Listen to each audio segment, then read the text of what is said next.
है ना। कि एक तो जीवन होता है, उसको हम कैसे समझे, कैसे हमको विश्वास हो कि जीवन होता है ना। क्योंकि बहुत सारे कथा कथा कहानियां तो हैं ही, यूट्यूब पर भी जाके देखेंगे तो पुनर्जन्म का और ऐसे बहुत सारी चीजें भरी हुई हैं।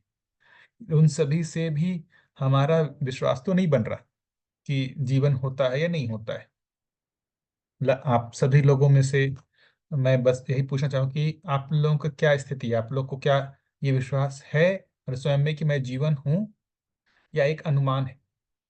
तीन स्थिति, या तो ये स्वयं में विश्वास है कि मैं जीवन हूँ, दूसरा विश्वास तो नहीं है लेकिन मतलब अनुमान है, और तीसरा अनुमान भी नहीं है मुझे। क्या लगता है, क्या स्थिति है? मैं तो भैया अपने को अनुमान की कैटेगरी में रखूंगा, क्योंकि अभी तक जितने भी करे, यूएचवी में भी बहुत सारी एक्सरसाइजेज होती हैं, और काफी कुछ जीवन में भी जैसे देखते हैं, तो बहुत सारी चीजें ऐसी यहाँ पता लगती है कि सब कुछ डिसीजन लेने वाले हम ही हैं। और शरीर की तो अपनी कुछ आवश्यकता है जीवन होने के बाद, जैसे आहार निद्रा भय मैथुन। और ना तो शरीर सोचता है, ना ही शरीर कुछ ऐसी कुछ, और बस आदान प्रदान होता है संवेदनाओं का और हमारी तरफ से संकेत, मतलब टू वे कम्युनिकेशन जो है। तो इसमें हाँ, ये तो पता लगता है कि धीरे धीरे जैसे जैसे थोड़ी सजगता बढ़ती है कि हाँ, जीवन नाम की एंटिटी तो है हमारे अंदर, जो हम ही, मतलब जो है हम जीवन ही है। बस ये है कि हम कितने सजग हैं उसके प्रति, कितना अपने आप को पहचान पा रहे हैं ये। बाकी लोग, आप लोग अपनी स्थिति बताएं, क्या लगता है जीवन को लेकर के? आपको जीवन की मतलब वो विश्वास हो गया है, अनुमान है, या बिल्कुल अनुमान भी नहीं है? क्योंकि तभी डिस्कशन स्टार्ट होगा ना। मेरा तो भैया अनुमान नहीं है, ये इसमें मैं आता हूँ।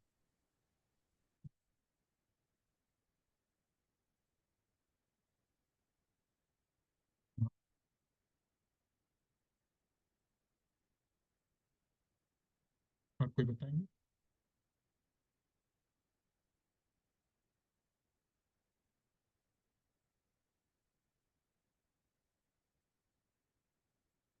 और कोई बताना चाहेंगे क्या?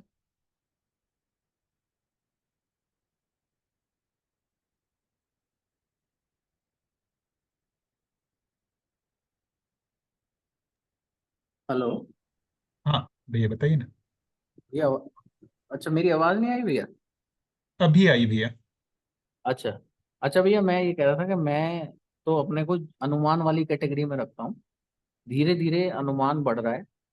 कुछ एक्सरसाइज जैसे यूएचवी से भी जुड़े हुए हैं, तो एक्सरसाइज से काफी ये लगता है कि हाँ, शरीर की जो आहार निद्रा है और मैथुन, यही उसके मतलब अपने विषय हैं।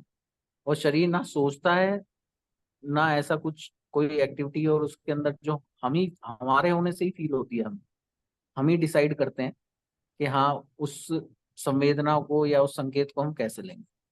तो कुछ कुछ अनुमान तो भैया अनुमान वाली कैटेगरी में रखूंगा मैं। बाकी लोग,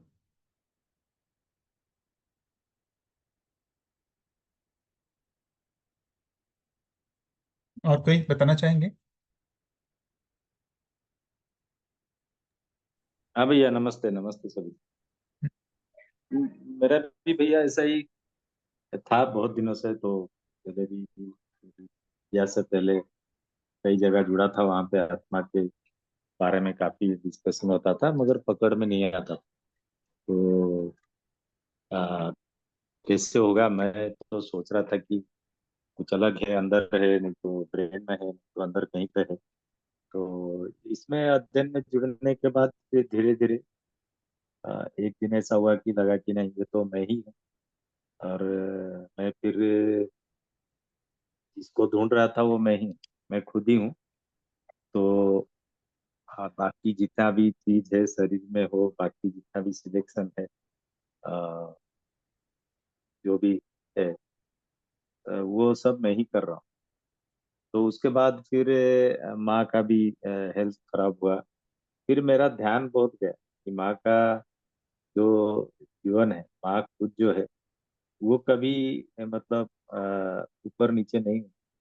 उनका जो भाव विचार जो है वो अंतिम यात्रा तक वैसा ही रहा। हाँ, आखिर में थोड़ा कनेक्शन बिगड़ा, बीच बीच में कनेक्शन बिगड़ रहा था, फिर आ रहा था, फिर बिगड़ रहा था। मगर उनका जो शरीर धीरे धीरे बहुत खराब हो गया। मगर उनका जो विचार पक्ष है वो रहा। फिर अभी पिताजी का भी वैसा ही देखा। उनका भी जो मनोबल है, जो विचार पक्ष है, जीवन जो है वो एकदम पहले जैसा ही है। उसमें कोई, जैसे वो सोते रहते हैं आराम से, मतलब बिस्तर में है अभी, तो तभी ध्यान जाता है कि जब बात बात करते हैं तो उनको लगता नहीं कि उनका शरीर एकदम खराब हो चुका है। ठीक है, अभी भी वो मानने को तैयार नहीं। वो एक एक्सेप्टेंस उनका बन नहीं रहा है। वो भी कभी कभी लग रहा है कि मैं फिर से ठीक हो जाऊं। वो एक है, मगर मैं देख रहा हूँ कि उनका जीवन जो है वो एकदम सतेज है, वैसा ही है। और वो बातचीत जब करते हैं तो बढ़िया से करते हैं, बीच बीच में कनेक्शन बिगड़ता है। तो उसमें ये सब ध्यान जाने से पिछले साल से जैसे अध्ययन में ये जीवन के बारे में ज्यादा चर्चा हुई, तभी से ध्यान जाने से भैया अभी जो आ, जब खुद बैठता हूँ तो ध्यान बना रहता है अपने में, तभी बहुत आराम का स्थिति बनता है। ऐसा ही है, मैं शायद बहुत बढ़िया एक्सप्लेन नहीं कर पाऊंगा, आप इसको ठीक करेंगे। ठीक है भैया, इतना ही रखूंगा। और कोई?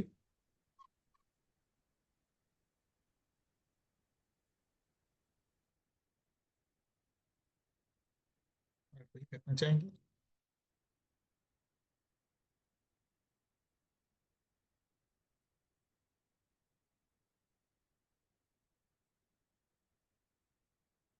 तो जो मुझे लगता है कि हमको जीवन को जानने की आवश्यकता क्यों है, ये भी तो एक क्वेश्चन ना। हम क्यों जीवन को जान समझना चाहते हैं?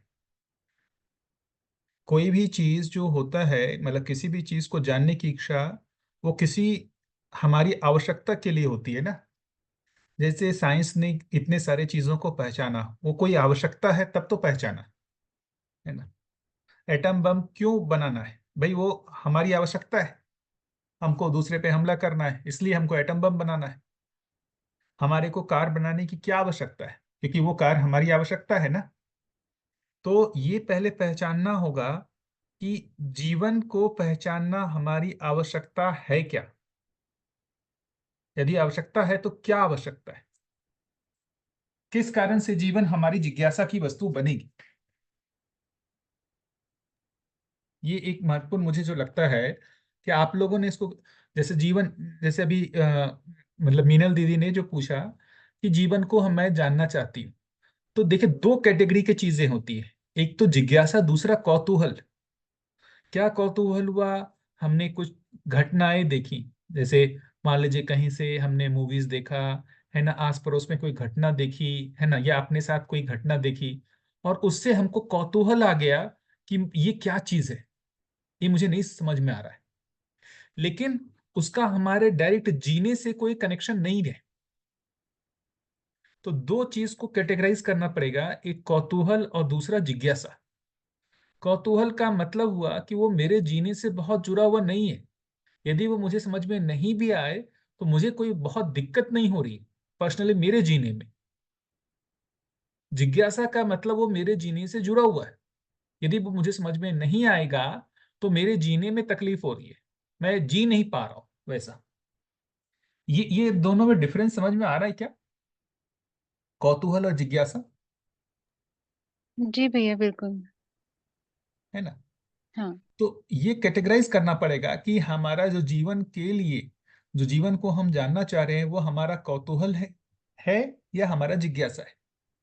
कौतूहल ही है अभी तो, ऐसा लग रहा है मुझे तो। वही तो जिज्ञासा की पहचान हुई कि जीवन जो है हमारे जानने की वस्तु क्यों है, मतलब क्यों उसके बिना मेरे से जीना नहीं बन रहा। तब तो वो जिज्ञासा की वस्तु बनेगी ना। तो हमारे जीने से सीधा कैसे जुड़ा हुआ है। हम्म। मैं जब जी रहा हूं, जैसे मान लेता हूं मैं जो आचरण कर रहा हूं, है ना, जो मेरा कार्य व्यवहार है, उस कार्य व्यवहार में मैं जो संतुलन चाह रहा हूं, और वो संतुलन मैं नहीं पा रहा हूं, क्योंकि मुझे जीवन ज्ञान नहीं है। इसलिए मुझे जीवन ज्ञान चाहिए, तब वो हमारी जिज्ञासा में आएगा। हम्म। वो कोई हमारी जो बेसिकली जो जीने में, हमारे आचरण में किसी तरीके से कनेक्ट नहीं होगा, तो वो हमारी जिज्ञासा में नहीं आएगा, फिर वो कौतूहल ही रहेगा। अभी पूरे संसार में क्या लगता है कि किस सभी लोग, कोई भी एक ऐसा आदमी होगा जिसको ये मतलब श्रवण भी कभी नहीं हुआ होगा कि जीवन जैसी कोई चीज है, किसी भी कोई भी रिलीजन का हो, वहां कभी ना कभी उसने ये तो सुना तो जरूर ही होगा कि शरीर से भिन्न कोई चीज होती है। सभी ने सुना है ना, चाहे साइंस वाला हो या कुछ भी हो, सुना तो सभी ने है। पूरे धरती पे जितने लोग हैं सभी ने सुना होगा, ज्यादातर लोग ने सुना होगा। क्या लगता है आपको? हम्म। हम जब दर्शन से नहीं जुड़े हुए थे तो भी हमारे ने सुना हुआ था कि नहीं, आत्मा जैसा कोई चीज होता है जो शरीर से भिन्न होता है ना। ये हम्म। तो हमारे सारे जो सीरियल्स हैं आप देखेंगे उसमें पूरा अच्छा से उसका एनिमेशन भी बनाया हुआ है। इवन जी। आप वहां पर भी देखेंगे, जो हॉलीवुड मूवीज आती हैं उसमें भी इमेजिनेशन है, इसमें देखेंगे तो। हम्म। मतलब डॉक्टर स्ट्रेंज कर जो मूवी है, या फिर हल्क है, उसमें भी दिखाया हुआ है जीवन के बारे में। शरीर से भिन्न कोई एक चीज है, मतलब कल्पना में तो सभी के है, कल्पना में तो लगभग सभी के आया हुआ है कि जीवन जो है शरीर से कोई एक अलग चीज है, वो है है या नहीं है, ये इस मतलब वो उसको लेकर के एक तरीके से विश्वास नहीं है, लेकिन एक भास कहें वो तो लगभग सभी को है। जी। अब ये बात आ रही है कि ये भास जो है ये हमारे अनुभव में कैसे आए, मैं ये कैसे पहचान लूं कि मैं जीवन हूं। उसके लिए वो हमारे आचरण से जुड़ना पड़ेगा। हम अपने आचरण में जब हम विकसित, जो कल भी बात हो रही थी, जो विकसित चेतना का जो बेसिकली दृष्टि विषय स्वभाव है, और जो भ्रमित अविकसित चेतना का दृष्टि विषय स्वभाव है, वो दोनों चीज हम लोगों को पता चल रहा है ना। और बेसिकली हम अपने को यदि तौलें तो हम कहाँ पर अपने को पाते हैं, विकसित चेतना में पाते हैं या अविकसित चेतना में पाते हैं। हम्म। और अविकसित चेतना में रहते हुए जो हम अपेक्षा रखे हुए हैं, क्या जो हम सुख की, शांति की, संतोष, आनंद की अपेक्षा रखे हुए हैं, क्या वो हमको मिल रहा है या नहीं मिल रहा है? यदि मैं सुखी हूं, मुझे कोई जीवन ज्ञान की आवश्यकता नहीं है। मैं दुखी हूं तभी मुझे जीवन ज्ञान की आवश्यकता है। क्या अंबानी को जीवन ज्ञान की आवश्यकता लगती है क्या? क्या लगता है आप लोगों को? नहीं। क्या लगता है उसको जीवन ज्ञान की आवश्यकता है? हाँ, क्या उनको पता। वो अभी अभी अपने देख, ही उसमें खुश है। हाँ। ऐसा देख के तो लगता हम्म। है कि भाई वो तो सुखी है, उसको क्या ज्ञान की आवश्यकता है। पर है उनको भी मेरे ख्याल से। अब ये तो वही ना करेंगे। वो डिसाइड करेंगे। हाँ। जैसे आप, मतलब आप जैसे देख रहे हो संसार में किस किनको दिखता है कि जीवन ज्ञान की आवश्यकता है, कि उसके बिना उनसे जीना नहीं बन रहा है? क्या दिख रहा है संसार में किसी को जो जीवन ज्ञान की आवश्यकता लगती हो? आज मुझे तो लग रहा है, पर बाकी तो किसी को मैं देख नहीं पा रही हूँ। हाँ, घर के लोगों की बात करूँ तो उनको नहीं है, मुझे है, पर पता नहीं क्यों। ये समझना पड़ेगा कि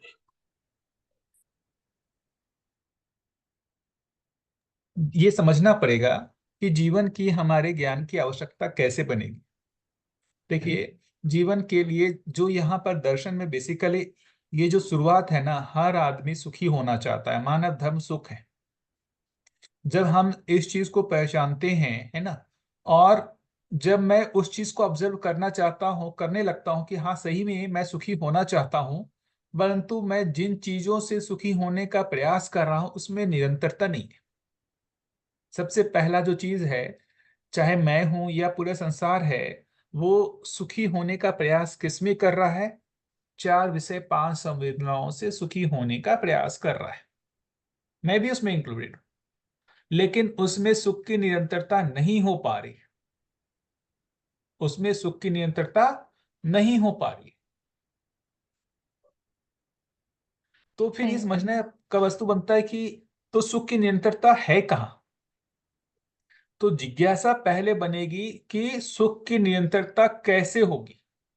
जिज्ञासा तो यहां से ना प्रारंभ होगी कि मेरे सुख की निरंतरता कैसे होगी। जीवन हमारे लिए जिज्ञासा का वस्तु है, या मेरे सुख की निरंतरता कैसे होगी ये हमारी जिज्ञासा की वस्तु है। क्या लगता है आप लोगों को? सुख की निरंतरता कैसे हो। पहले तो इतने दुखी थे कि मतलब सुख भी कोई होता है यार, या फिर इसको स्थापित भी कर सकते हैं अपने जीवन में। मतलब ऐसा लगता भी नहीं था कि कभी सुखी होंगे करके। परंतु यहाँ आके वो संभावना जगी कि हाँ, हम अपने निश्चित आचरण के साथ, कहना चाहिए कि नियम के साथ हम सुखी हो सकते हैं। कुछ समझ बना के यहाँ पर आने के बाद कि निरंतर सुख हम पा सकते हैं। मन का सुख, मन में स्वस्थता जो है, मन स्वस्थता। हालांकि यहाँ पे विस्तृत रूप में मन स्वस्थता बताई है, जो व्यवस्था के रूप में आएगा तभी। परंतु पारिवारिक सामान्य लेवल पे तो यहाँ पे सुख अभी छोटे रूप में तो मिल ही सकता है समझ के दर्शन को। और मिल भी रहा है मुझे रोज, थोड़ा थोड़ा समझ बढ़ रही है तो हाँ, विश्वास हो रहा है कि हाँ, यहाँ पे सुख है, पूरा निरंतरता के साथ है। तो मैं वही बार बार मैं सभी लोगों से पूछना चाहूंगा कि भाई हमारा जो बेसिकली लक्ष्य है वो क्या है। ज्ञान लक्ष्य है या हमारा लक्ष्य सुखी होना है? सभी लोग बताएं। हम बिना ज्ञान के यदि सुखी हो जाएं चलेगा क्या?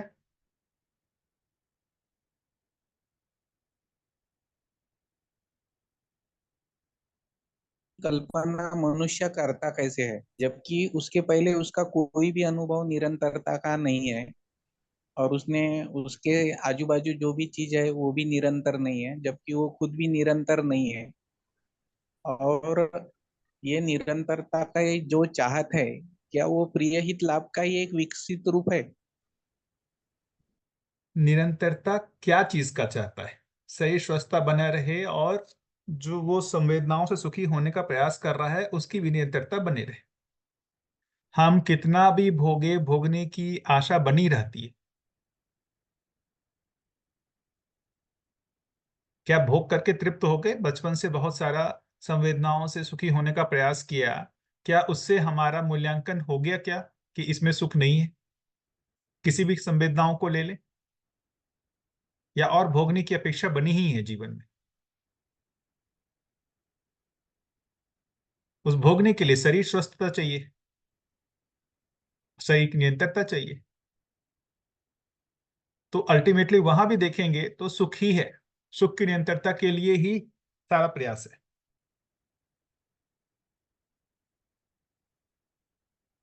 जो भाई चाहते हैं ना कि मैं अमर रहूं, मैं बहुत दीर्घायु हूं, उसका भी क्या काम है?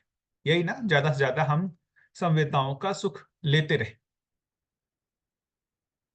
अल्टीमेटली हर व्यक्ति का देखेंगे लक्ष्य सुख की निरंतरता के लिए ही प्रयत्नशील है,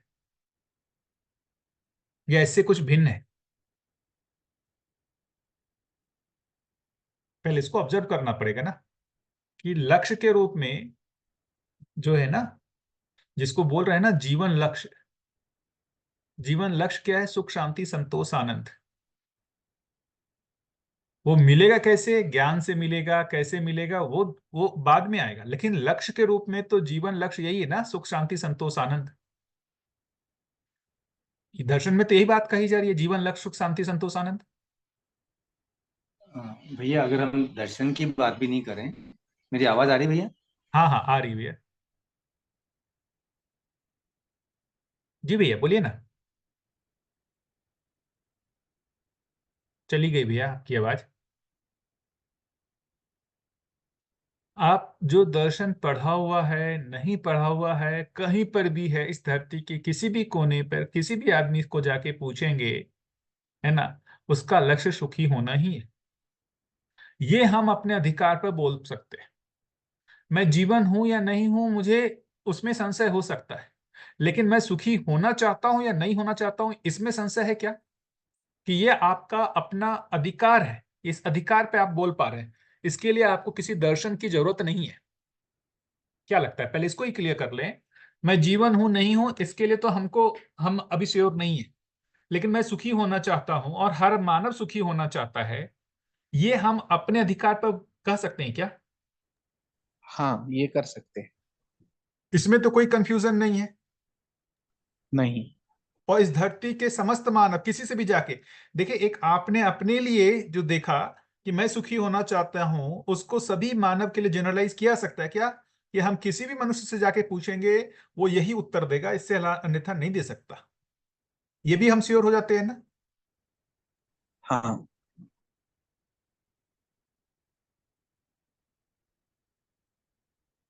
मैं दुखी नहीं होना चाहता हूं, उसी को तो बोल रहा है, मैं जो दुखी नहीं होना चाहता हूं मतलब सुखी होना चाहता हूं।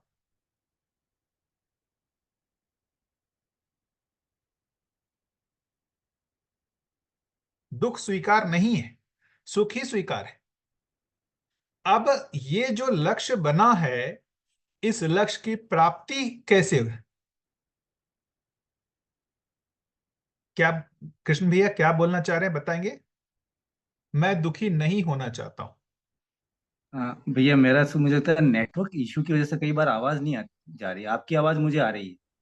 अभी आ रही है भैया आपकी आवाज, बताइए ना। तो भैया मैं इसको मतलब दूसरी तरह से रखना चाह रहा था जो आप रख रहे हैं, कि मैं दुखी नहीं होना चाहता हूँ। इसका मतलब निष्कर्ष से निकलता है कि मैं हर पल सुखी होना चाहता हूँ। जो भैया ने रखा था ना कि निरंतर सुखी होना चाहता हूँ, वो कैसे तय होगा? तो मैं एक पल के लिए भी दुखी नहीं होना चाहता हूँ। इसका मतलब मैं हर पल सुखी होना चाहता हूँ, निरंतर सुखी होना चाहता हूँ, ये कहना चाह रहा था। बिल्कुल भैया, देखिए ये एक चीज है जिसमें कोई तर्क लगाने की जरूरत नहीं है, वो हमारा अनुभव है। मैं निरंतर सुखी होना चाहता हूं, है ना। ये हर मानव को पता चलता है, इसके लिए हमको किसी तर्क की जरूरत नहीं पड़ रही है ना।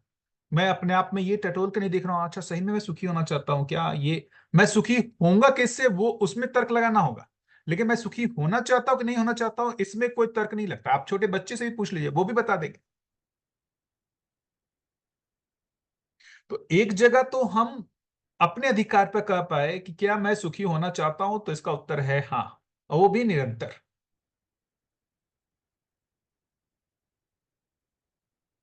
है ना। तो अब बात आती है कि यदि मैं सुखी होना चाहता हूं, तो वो सुखी होना होगा कैसे, निरंतर सुख मिलेगा कैसे?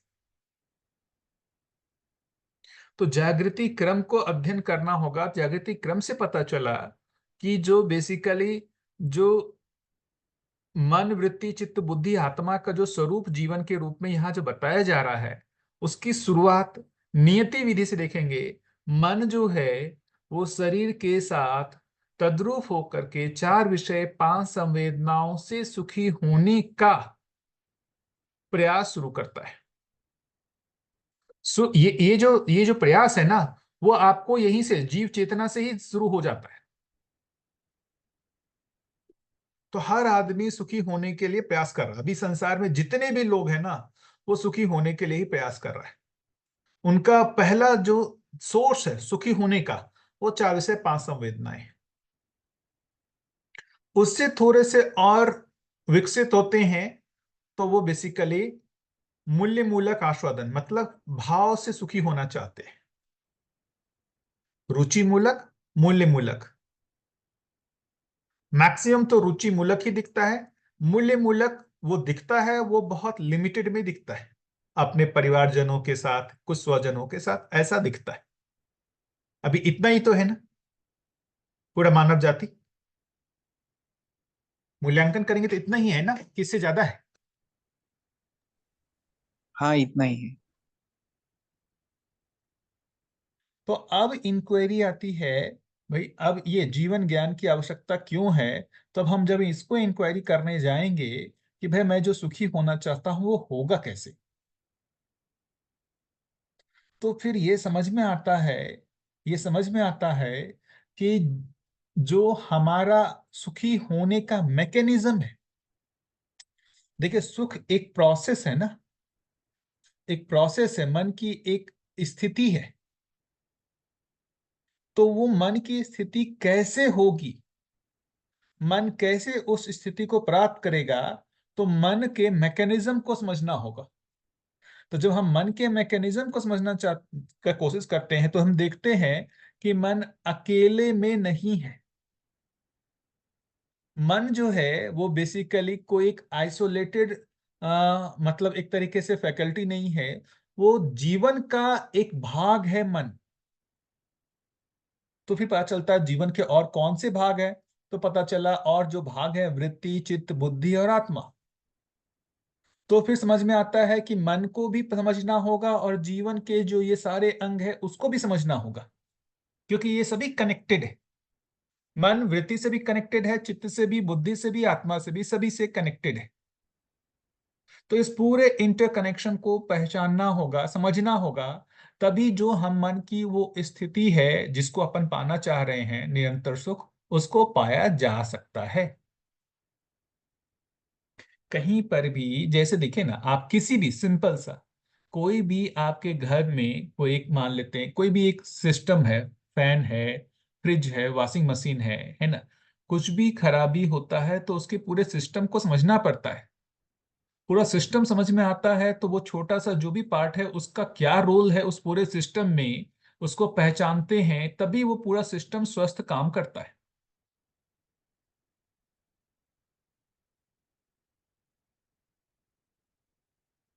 या नहीं है।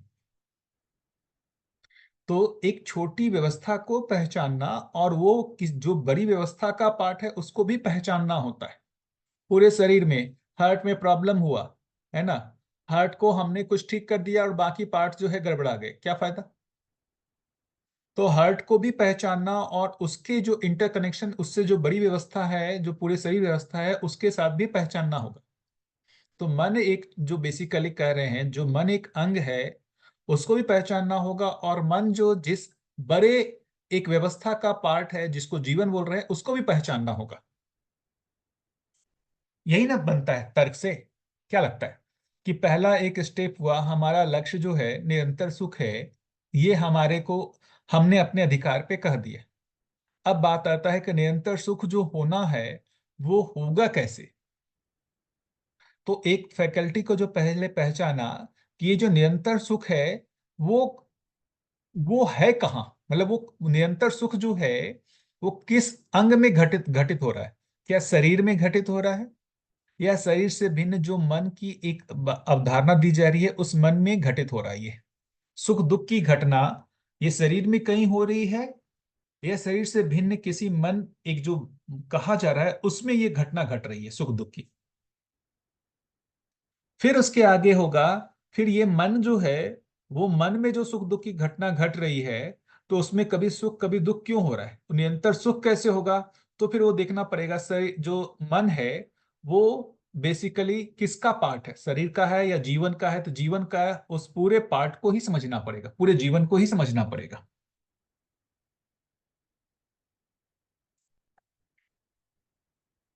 कुछ कनेक्शन बैठ रहे क्या।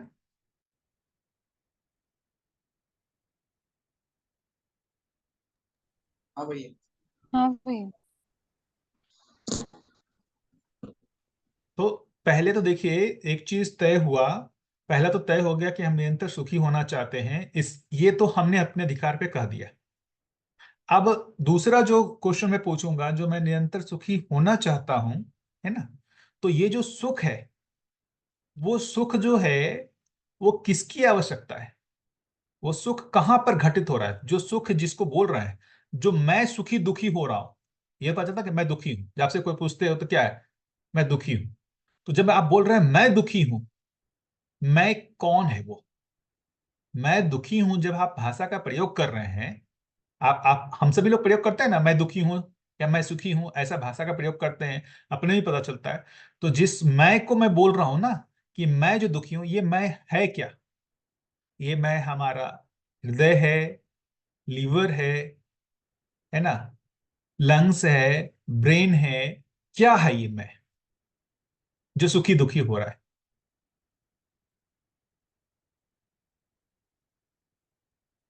या इस पूरे बॉडी से भिन्न कोई एक चीज है।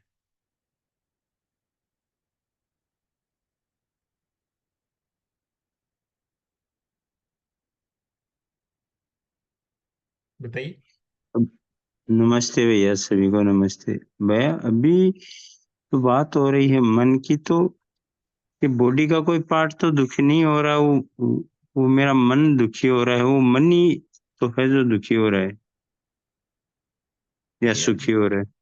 वही तो बेसिकली हमको जीवन का अनुमान कैसे हो रहा है, जब हम अपने जो अनुमान को लगाते हैं कि शरीर में ऐसा कोई भी पार्ट नहीं दिख रहा जिसमें सुखी दुखी होने की घटना घट सकती है, तो उससे हमारा एक अनुमान बनता है कि शरीर से भिन्न कोई एक एंटिटी है जहां सुख दुख की घटना घट रही है और जिसको हम मन कह रहे हैं।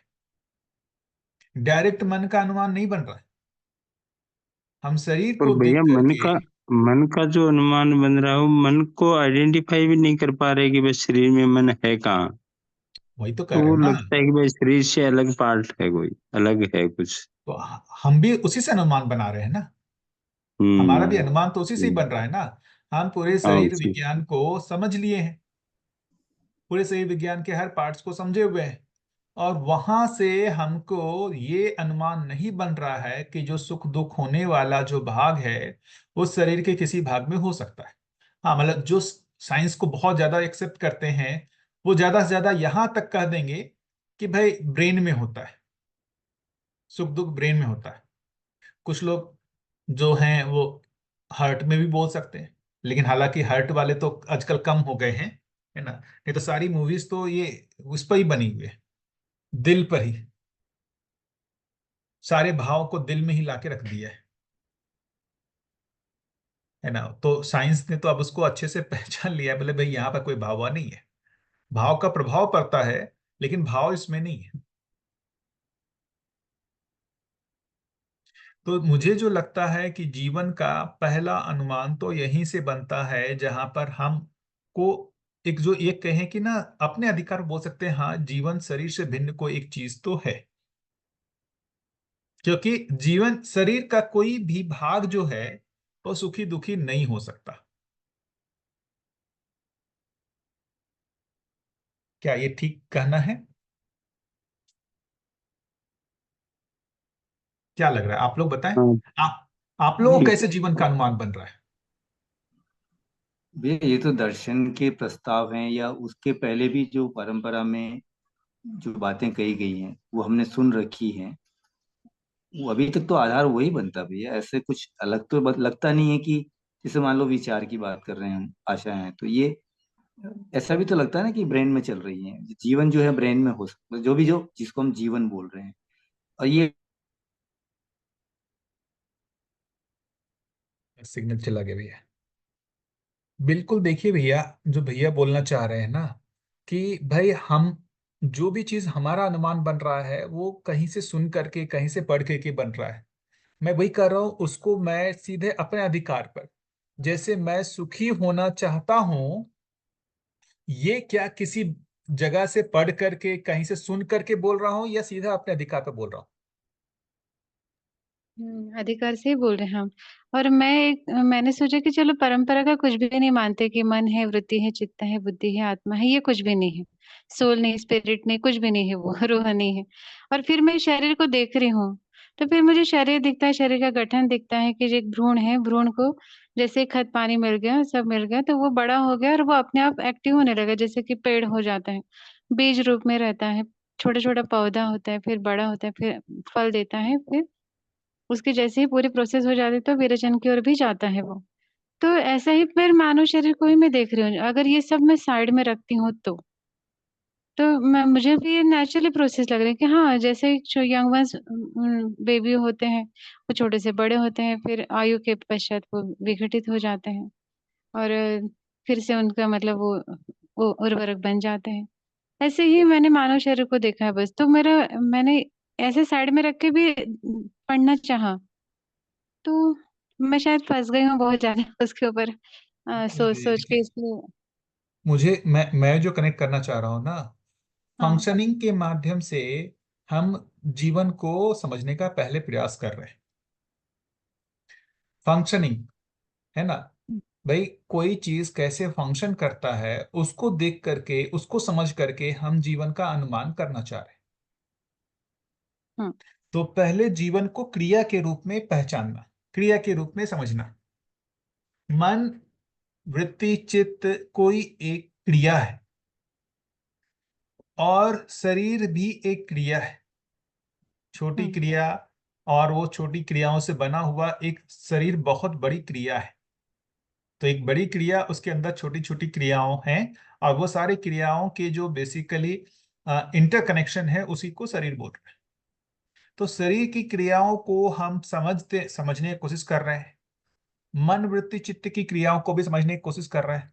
और फिर हम ये समझने की कोशिश कर रहे हैं, क्या ये दोनों क्रिया एक है या ये दोनों क्रियाएं अलग है। यदि ये दोनों क्रियाएं अलग है तो दोनों इकाइयां अलग अलग है, शरीर अलग इकाई है और ये मन, वृत्ति, चित्त अलग इकाई है।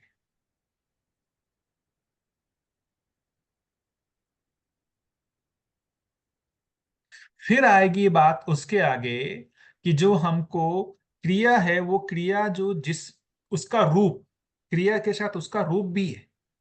तो जीवन का एक रूप भी हो, जिसको पुंजाकार रूप कर रहे हैं, वो उसके नेक्स्ट स्टेज में आएगा। हम्म। तो पहला जो जीवन को लेकर के हमारे में अनुमान होगा, वो क्रियाओं के माध्यम से होगा। इस दर्शन को देखेंगे हम लोग, जो भी इस दर्शन में ये जो परिचय शिविर होता है, और इसको जो हम स्वीकार करते हैं, जो ये प्रस्ताव दिया जा रहा है वो कैसे काम कर रहा है। तो ये वहां पर दर्शन इतना पावरफुल है, ये परिचय शिविर इतना स्ट्रांग इसलिए है क्योंकि वहां पर जो मन, वृत्ति, चित्त क्रियाओं की बात होती है, ये क्रियाएं आपको दिखने लगती हैं स्वयं में कि ये मन, हम्म। वृत्ति, चित्त जैसी कोई क्रिया, तो जो यहाँ बताया जा रहा है वो क्रिया मुझ में है। हाँ जैसे बात होती है कि आप में चैन आस्वादन हो रहा है, तो ये क्रिया आप अपने में देख पाते हैं कि नहीं कि चयन आस्वादन हो रहा है या नहीं हो रहा है। जी, मैं देख पाती हूँ ये क्रियाएं अब दिखने लगे मुझे अंदर। हाँ। चयन आस्वादन हो रहा है ना। हम्म। ये इसमें भी डाउट है, ये इसके लिए कोई बताने की जरूरत है क्या, कि जैसे अभी हमने बोला कि मैं निरंतर सुखी होना चाहता हूँ, वो मैं अपने अधिकार पे बता पा रहा हूँ। अब मैं उसका बोल रहा हूँ कि चयन आस्वादन जैसी कोई क्रिया है जो मुझ में घटित हो रही है, क्या इसके लिए मुझे किसी भी बाहर जो मतलब ग्रंथ की या किसी भी चीज की हेल्प लेनी पड़ रही है, या मैं सीधा अपने में ऑब्जर्व करके बता सकता हूँ कि चयन आस्वादन जैसी क्रिया मुझ में घटित हो रही है। हाँ, ऑब्जर्वेशन करके पता चल रहा है। पता चलता है तुरंत। ना, इसमें जी। कोई भी रेफरेंस लेने की जरूरत नहीं, किसी भी सहायता की जरूरत नहीं है। नहीं पढ़ रही अभी। हाँ। मुझ में तुलन विश्लेषण भी हो रहा है, इसका भी पता चलता है कि नहीं चलता है। पता चलता है। मुझ में चित्रण हो रहा है, ये भी पता चलता है कि नहीं चलता है। इतना तक तो पता चलता है ना। बिल्कुल। हाँ। ये आप सभी लोग बताएं कि ये इतनी क्रियाएं जो हैं, ये कोई गीता में या कहीं पर या दर्शन में कहा जा रहा है इसलिए आपको लगता है कि ये सारी क्रियाएं मुझ में घटित हो रही है, या ये डायरेक्ट आपका ऑब्जर्वेशन है। ये बुक को हटा भी दिया जाए, सब चीज को हटा दिया है, तो भी मैं कहूंगा कि हाँ, ये चयन, आस्वादन, तुलन, विश्लेषण और चित्रण मुझ में चल रहा है। क्या लगता है, आप लोग बताइए। भैया क्रियाएं चल रही हैं ये तो पता चल रहा है, लेकिन ये क्रियाएं ब्रेन अब में तो चल रही। दूसरे, वही वो अब सेकंड बेहतर भैया, पहले हम अभी एक एक कर करें ना। ये क्रियाएं चल रही, ये हमारा ऑब्जर्वेशन जो है, ये हम मेरा ऑब्जर्वेशन है। ये इसके हाँ लिए मुझे किसी भी सहायता की जरूरत नहीं है। हाँ मतलब कहाँ तक हमारा अपना अधिकार बन गया है इसको भी पहचानने की जरूरत है ना, और कहाँ हमारा अधिकार नहीं बना है उसको बाद में पहचानेंगे, उसके बाद पहचानेंगे ना। तो मैं निरंतर सुखी होना चाहता हूँ, ये मेरे अधिकार में आ गया है, मैं अपने अधिकार पे बोल सकता हूँ। फिर उसके बाद मैं बोल रहा हूँ कि चयन, आस्वादन, तुलन, विश्लेषण, चित्रण जो ये क्रियाएं हैं, ये मैं अपने अधिकार से कह सकता हूँ कि ये क्रियाएं मुझ में चल रही हैं और हर मनुष्य में चल रहा है। मुझ में भी चल रही है और हर मनुष्य में भी चल रहा है, इसका भी पता चलता है। यहां तक ये मेरे अधिकार में है, इसमें कोई डाउट है तो बताइए। हाँ, क्रियाओं के रूप में डाउट नहीं कि क्रियाएं। बिल्कुल। बाकी लोग बताएं, क्रिया के रूप में तो डाउट नहीं है ना। इसके लिए हमको किसी भी सहायता की जरूरत नहीं, किसी भी, चाहे ये मध्यस्थ दर्शन में कहा जा रहा है या कहीं भी कहा जा रहा है, उसकी हमको जरूरत नहीं है। ये सीधा मेरा डायरेक्ट ऑब्जर्वेशन है। बताइए बाकी लोग। हाँ, बिल्कुल क्रियाओं भैया। में कोई डाउट नहीं है। लेकिन सिर्फ ये अधिकार नहीं है हमें कि वो कहाँ पे घटित हो रही है। जी, जी। वो बाद में करेंगे, पहले जहां तक हमको अधिकार आ गया वहां तक तो पहचाने। हाँ, यहाँ तक ठीक है। यहां तक सभी लोग एग्री कर रहे हैं क्या? जी। जी भैया। जी भैया। क्योंकि अपने को पता तो चलना चाहिए कि हम कहाँ तक हमारे अधिकार में वस्तु आ गई है। जो मध्यस्थ दर्शन की वस्तु है कहाँ तक हमारे अधिकार में आ गई है और कहाँ हमारे अधिकार में अभी नहीं आई।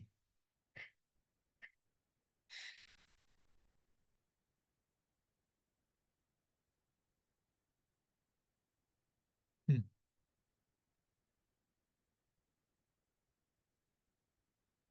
यहाँ तक में कोई किन्हीं को लगता है कि यहाँ तक में भी डाउट है तो बता सकते हैं।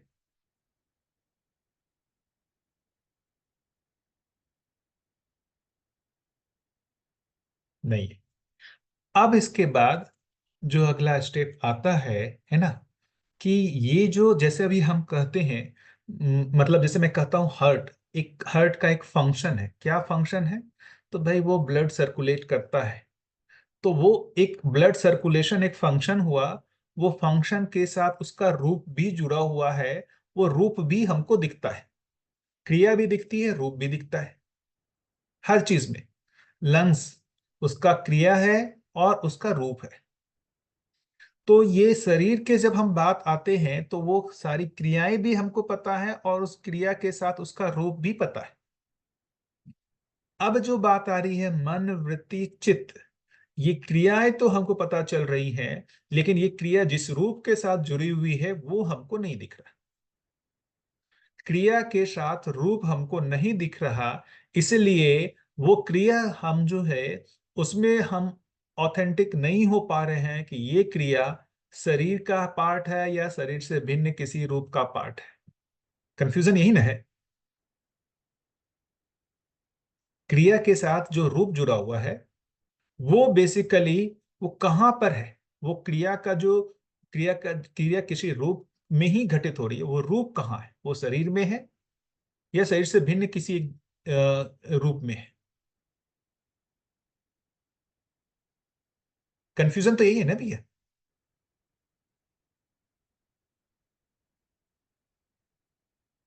क्या लग रहा है?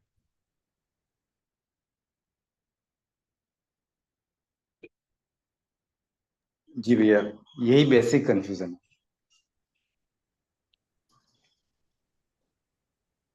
वो रूप भी दिख जाता तो ये हमारा अधिकार हो जाता कि मैं जीवन हूं।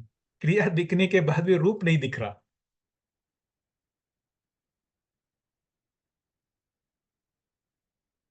सारी समस्याओं का जड़ तो यही है ना।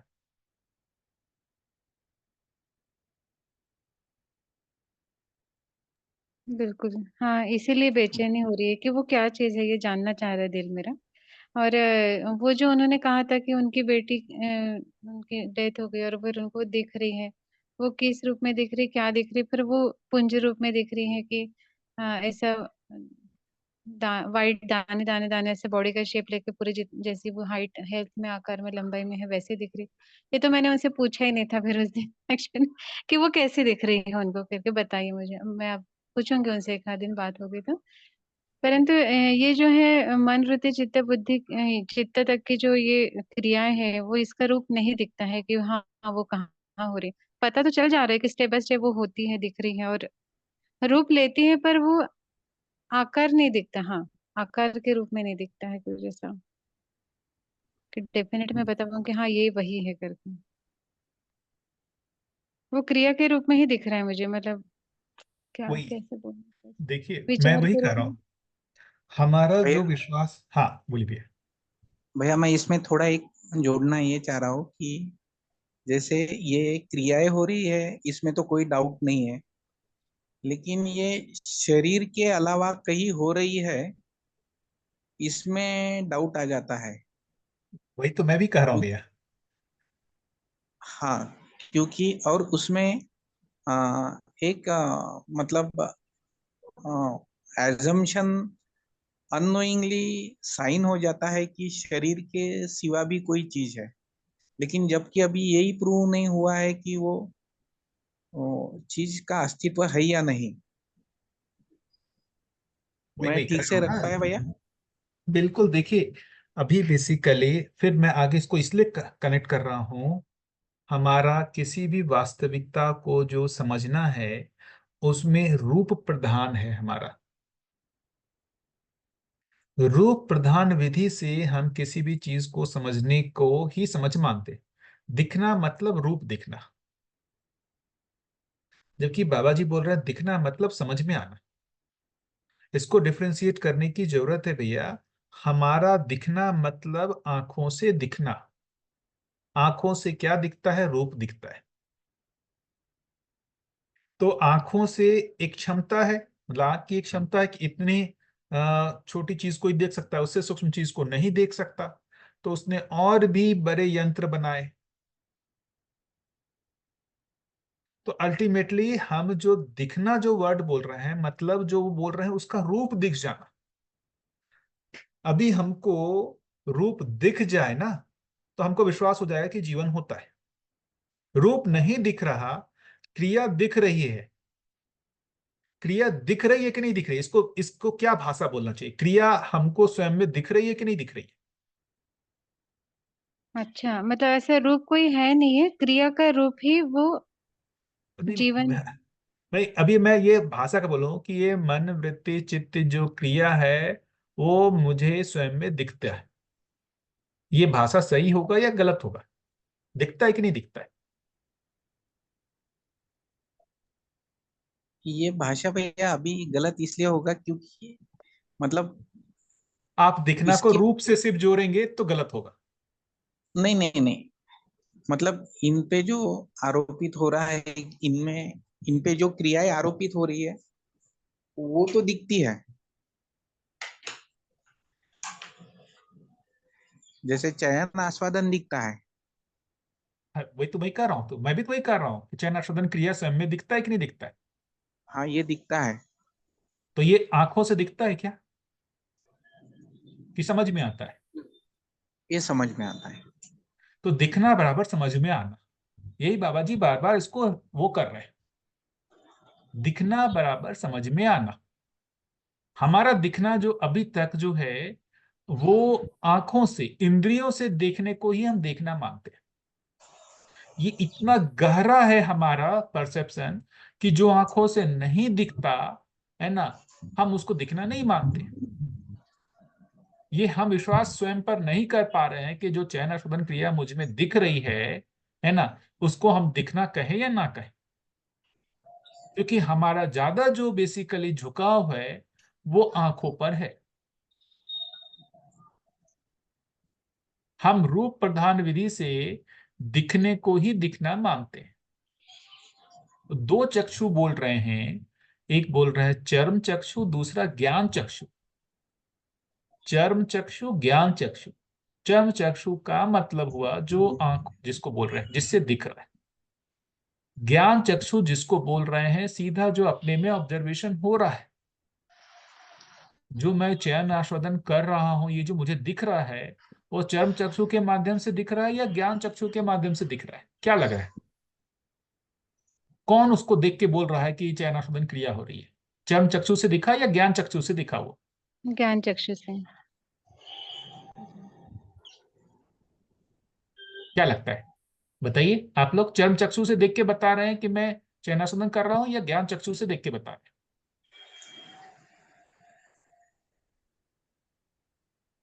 ज्ञान चक्षु से ही। बाकी लोग?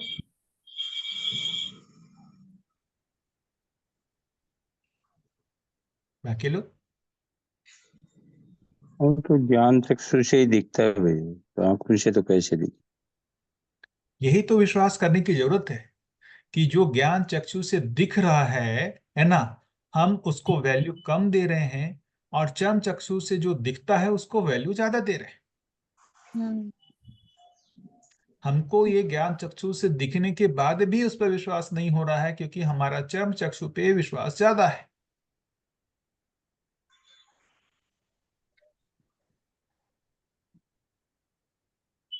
भैया चर्म चक्षु से आपका मतलब आंखों के अलावा जो और भी बाकी जो संवेदना है वो भी सभी है ना सभी उसमें शामिल? सभी सभी हाँ उसको ले लें।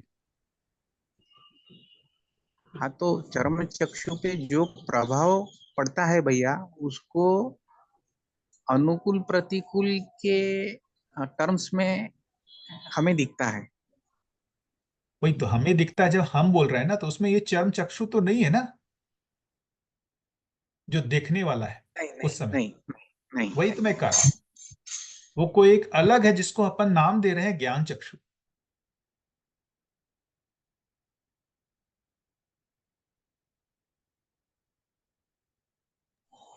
इसमें एक कंफ्यूजन ये है भैया कि ये जो आप ज्ञान चक्षु बोल रहे हो, ये हाँ, ये जो चर्म चक्षु है इसका क्यूमुलेटिव इफेक्ट है या ये इंडिपेंडेंट कोई और है?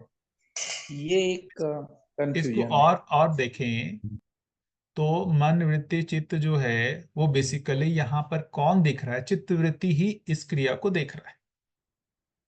मन ही मन को देख रहा है, वृत्ति भी मन को देख रहा है। वृत्ति वृत्ति को, मैं कुछ विचार कर रहा हूं, इसका पता किसको चलता है? विचार को ही चलता है ना। मैं कुछ विचार कर रहा हूं, एक दो घटना घट रही है, एक विचार हो रहा है, और जो विचार हो रहा है उसको बताने वाला कि मैं विचार कर रहा हूं, एक उसको देखने वाला। ये दोनों कहाँ हो रहा है? विचार में ही हो रहा है वो ना। तो भैया कल्पना कल्पना करते हैं तो कल्पना में ही दिखता है वो। वही वही तो मैं उसे कर रहा हूँ, विचार ही विचार को देख रहा है, चित्रण ही चित्रण को कंफर्म हम्म कर रहा है कि चित्रण क्रिया हो हम्म रही है। हम्म।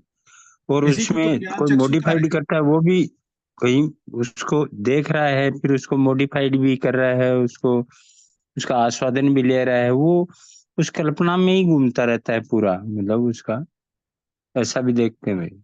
शीलता भी घटित हो रही है, और कल्पनाशीलता को देखने वाला भी कल्पनाशीलता ही है। हम्म।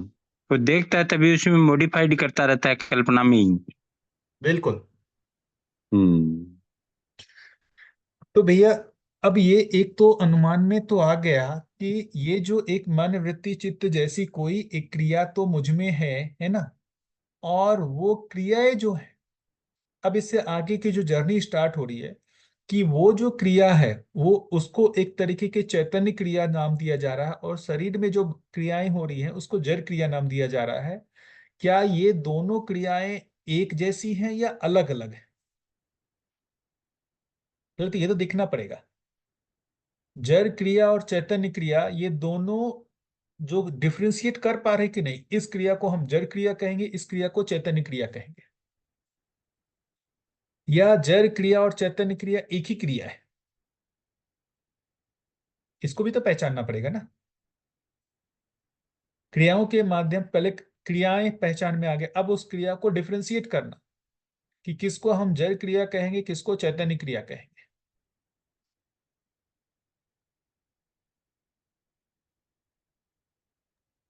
हम लोग जी बताइए, भैया। ये दोनों क्रियाएं एक ही तरीके की हैं या अलग अलग है? अलग है अलग तो है। अलग अलग अलग भैया। अलग अलग अलग है। हाँ, इसमें भी हम अपने अधिकार पर कह रहे हैं ना, ये जड़ क्रिया अलग है, चैतन्य क्रिया अलग है, या इसमें कुछ सहायता लेना पड़ रहा है? नहीं, समझ में आ नहीं, रहा है अंदर। नहीं। ये भी हमारे अधिकार में है कि जड़ क्रिया और चैतन्य क्रियाएं जो है, ये दो अलग तरह की क्रियाएं दिख रही हैं, है ना जित। और ये दोनों जो हैं बेसिकली, जब अलग अलग दिख रही हैं, तो क्या ये दोनों एक ही जगह हो रही हैं या अलग अलग हो रही हैं? अब बात ये आएगी, ये शरीर को यदि देखेंगे, शरीर जड़ परमाणुओं से मिलके बना हुआ है, ये तो पता है अपने को। तो जड़ परमाणु हो या उससे बनी कोई भी व्यवस्था हो, उसमें जड़ क्रिया होगी या चैतन्य क्रिया होगी? जड़ क्रिया ही होगी। तो देखिए, हम डायरेक्ट जीवन जैसी रूप को नहीं पहचान पा रहे हैं, लेकिन यहां पर आकर के अब हम अपने अधिकार पर, हम यहां पर क्या कर रहे हैं, एक को डिस्कार्ड करके हम दूसरे को मतलब प्रूफ करना चाह रहे हैं। वो डायरेक्ट हमको नहीं दिख रहा है, लेकिन हम इसको डिस्कार्ड करके उसको हम करना चाह रहे हैं कि अच्छा वहां पर कोई चीज होगा। यही ना प्रॉब्लम है। मूल प्रॉब्लम तो हमारा यहीं पर है कि हमको जहां अधिकार नहीं आ रहा है, हम इसको डिस्कार्ड तो कर रहे हैं और उस आधार पर कह रहे हैं अच्छा कुछ होगा, लेकिन वो क्या है वो हमको नहीं स्पष्ट है, वो हमको स्पष्ट नहीं है। तो इसको स्पष्ट करने के लिए मुझे जो लगता है कि जो हमने क्रियाओं को पहचाना ना, उस क्रियाओं को जितना हम समझेंगे ना, उतना हमको अपने पर विश्वास होगा कि मैं चैतन्य इकाई हूं। क्या चैतन्य इकाई? जैसे मन वृत्ति चित्त जिन क्रियाओं को हमने पहचाना, तो ये मन वृत्ति चित्त क्रियाओं के जो आपस के कनेक्शन है, इसको यदि हम पहचानते हैं, कैसे पहचानते हैं कि मन वृत्ति को कैसे प्रभावित करता है, वृत्ति मन को कैसे प्रभावित करता है, वृत्ति चित्त को कैसे प्रभावित करता है, चित्त वृत्ति को कैसे प्रभावित करता है, इन सारी चीजों को यदि हम पहचाने, है ना, और यदि हमको वो पहचानने के बाद हमको यदि ये आ जाए कि मन की जो बेसिकली एक सुख की जो स्थिति है, उसको इस मैकेनिज्म से पहचाना जा सकता, इस मैकेनिज्म से पूरा किया जा सकता है, हमारा काम हो जाएगा। जैसे सिंपल सा एक चीज बता रहा हूं कि हमको ये दिख जाता है, क्या दिखता है कि मन जो है वो इंद्रियों से जो उसको सूचना मिल रही है, इससे वो क्या होता है, क्षणिक सुख पाना चाहता है। चार विषय पांच संवेदनाओं से जो भी सूचनाओं का आदान प्रदान हो रहा है, उसमें मन सुखी होने का प्रयास करता है, उसकी निरंतरता नहीं हो पा रही है। कितना भी अनुकूल संवेदना क्यों ना हो, उसकी निरंतरता नहीं हो पाती। ये भी अपने में ही दिख जाता है, इसके लिए भी किसी और की आवश्यकता नहीं है। और मन जो है, मन में जो वो चार से पांच संवेदनाओं से सुखी होने की जो आशा बनती है, उस आशा के दबाव में वृत्ति में वैसा विचार चलने लगता है, जिसको बोल रहे हैं प्रिय दृष्टि हावी हो जाती है, या हित दृष्टि या लाभ दृष्टि हावी हो जाती है। वैसे विचार के लिए चित्त में चित्रण चलने लगता है। ये प्रोसेस भी समझ में आता है कि नहीं आता है कि ऐसा प्रोसेस मुझ में घटित हो रहा है? ये प्रोसेस कितने लोग को समझ में आता है, जहां पर मन शरीर से जो दबाव पाता है, उस दबाव से मन के, शरीर का दबाव मन पे, मन का दबाव वृत्ति पे, वृत्ति का दबाव चित्त पे होता है। ये हमने खुद में देख लिया ऐसा दबाव को। हाँ, ये तो दिखता है भैया। ये भी हमारे शरीर का अधिकार में है। दबाव, अगर जीवन को लोकेट नहीं करें तो ये सब दिखता है भैया। अभी जीवन वही को वही लोकेट नहीं कर पाती। भाई, उसको लोकेट करेंगे, हमको दिख क्या क्या रहा है, पहले ये तो पहचान ले, ये तो दिख रहा है ना हमको। हाँ, दिख रहा है। ठीक है। भैया शरीर का दबाव कैसे कहेंगे इसमें, शरीर का दबाव मन पे कैसे पड़ रहा है? शरीर का दबाव मन पे, सामने अच्छा मिठाई आ गया, अब उस मिठाई से जो हमको सुखी होना है उसका दबाव, उस इंद्रियों से, स्वाद इंद्रियों से सुखी होने का दबाव। संवेदनाओं का दबाव। बिल्कुल। तो जी, वो संवेदनाएं शरीर से ही ना हो रही है प्राप्त जीवन को, शरीर तो से ही आ वो रही जो है। बेसिकली शरीर से जो दबाव है मन पे आया, ठीक संवेदनाओं है। का दबाव, ये मैकेनिज्म दिखने लगा। और उसमें ये भी दिखने लगा कि कितने भी अनुकूल संवेदनाओं को कितना भी निरंतर किया जाए, उससे मन के निरंतर सुख की जो बेसिकली संभावना है वो नहीं हो सकती। ये भी दिखता है कि नहीं दिखता, कितना भी, क्योंकि हमने उसको किया हुआ है, पास्ट हमारे पास मेमोरी है कि बहुत अच्छा जो हमको स्वाद था, उसको जैसे ही मैं नियंत्रण करने गया, वो मुझे जो है ना, वो प्रिय की जगह अप्रिय लगने लगा। ये हमारे पास जो पास्ट एक्सपीरियंस है, उससे हमको ये दिखने लगा। ये भी दिखता है कि नहीं दिखता है? हाँ, दिखता है भैया। और अगर इसको हम निरंतर करने की कोशिश करते हैं तो शरीर पर उसके विपरीत प्रभाव पड़ते हैं। और वो विपरीत प्रभाव एक तरह से शरीर में भी परेशानी होती है और यूं अंदर भी परेशानी होती है वो हित कि तो होता ही है बाधित, वो प्रिय भी नहीं रह पाता, हाँ, प्रिय भी नहीं रह पाता है। और और हित उसको भी बाधित होता है, शरीर भी हाँ, अस्वस्थ हो जाता है। शरीर भी उसको निरंतर कर ही नहीं पाता ना। हाँ बिल्कुल। तो ये भी हमको दिख रहा है। अब फिर यहीं पर अब ये हम हमारे जागृति क्रम का रास्ता यहीं से वो जो जो आगे बढ़ेगा कि यदि हम में ये क्वेश्चन मार्क उठता है कि जो ये बेसिकली मन जिन विधि से निरंतर सुखी होने का प्रयास कर रहा है वो बेसिकली टुकड़ों में करने का प्रयास कर रहा है। एक ये टुकड़ा, इस संवेदना सुखी होने का प्रयास, फिर वो प्रिय से अप्रिय हुआ, फिर दूसरी संवेदना, फिर तीसरी संवेदना, फिर चौथी संवेदना। तो वो अलग अलग टुकड़ों में सुख जो प्रिय होने के माध्यम से सुखी होने का जो प्रयास करने करने से निरंतरता को पाना चाहता है, वो निरंतरता नहीं हो सकती। जब तक हमारा यहाँ पे क्वेश्चन मार्क नहीं लगेगा, हमारे जागृति क्रम का आगे का रास्ता नहीं खुलेगा। क्या मेरी बात पहुंची क्या? बिल्कुल ठीक भैया, बिल्कुल पहुंच रही है। हाँ भैया बिल्कुल। और उसमें भैया जैसे उसको निरंतर करने का अगर प्रयास भी करते हैं, एक संवेदना से दूसरी संवेदना पे शिफ्ट होके, तो भी शरीर थक जाता है। तो शरीर को फिर नींद में जाना पड़ता है या कुछ और करना पड़ता है। कुछ वही वो जब मैं 24 से 5 संवेदना कर रहा हूँ तो उसमें आहार निद्रा भय मैथुन सब ला रहा हूँ मैं। उसको हम चेंज करते रहते हैं, नींद से सुखी होना है ना, या आहार से सुखी होना, बस ऐसा ही अपन उसको चेंज करते थे। लेकिन निरंतरता इस 24 से 5 संवेदनाओं में नहीं है। किसी भी विधि से कर लें, इस 24 से 5 संवेदनाओं कितना भी अनुकूल कर ले, इसकी निरंतरता नहीं है। हाँ, ये तो स्पष्ट हो रहा है भैया, बिल्कुल। अब बात आती है कि भाई फिर ये होगा कैसे, ये होगा कैसे? तो फिर उसके आगे जब हम बात आती है कि कैसे होगा, रुचि मूलक जो है वो बहुत क्षण भंगुर है, उससे ज्यादा है मूल्य मूलक। अब मूल्य मूलक आस्वादन क्या है, उसको समझने के लिए जो बेसिकली जो मूल्य जो ये सारे सभी कहेंगे, विश्वास सम्मान स्नेह ममता वात्सल्य, ये सभी के जो मूल्य मूलक आस्वादन जो हैं वो दीर्घकालीन है। वहां पर शिफ्टिंग होगा। और वो शिफ्टिंग कहाँ से आएगा? वो बेसिकली आएगा जब हम चित्त में जीवन की मान्यता को रखते हैं और उस जीवन मूलक विधि से जो मानव को देखना, पूरी व्यवस्था को देखना, पूरे परिवार व्यवस्था को देखना, पूरे विश्व परिवार व्यवस्था को देखना। तो जब हम चित्त में इस मान्यता को रखते हैं, मुझे ज्ञान नहीं है, मैं इसको मान्यता को रखता हूं, क्या चीज? कि मानव जीवन और शरीर का संयुक्त रूप है ना। मूल्य की आवश्यकता जीवन की है, और इन संवेदनाओं 24 से 5 संवेदनाओं की आवश्यकता शरीर की स्वस्थता के लिए। और उस विधि से जब इस चित्त में इस मान्यता को रख करके जब मैं विश्लेषण करता हूं और उसके अनुरूप मन में जो आशा बनती है, उस विधि से जब मैं जीने का प्रयास करता हूं, तो मेरे में जो सुख की निरंतरता है वो बढ़ जाती है।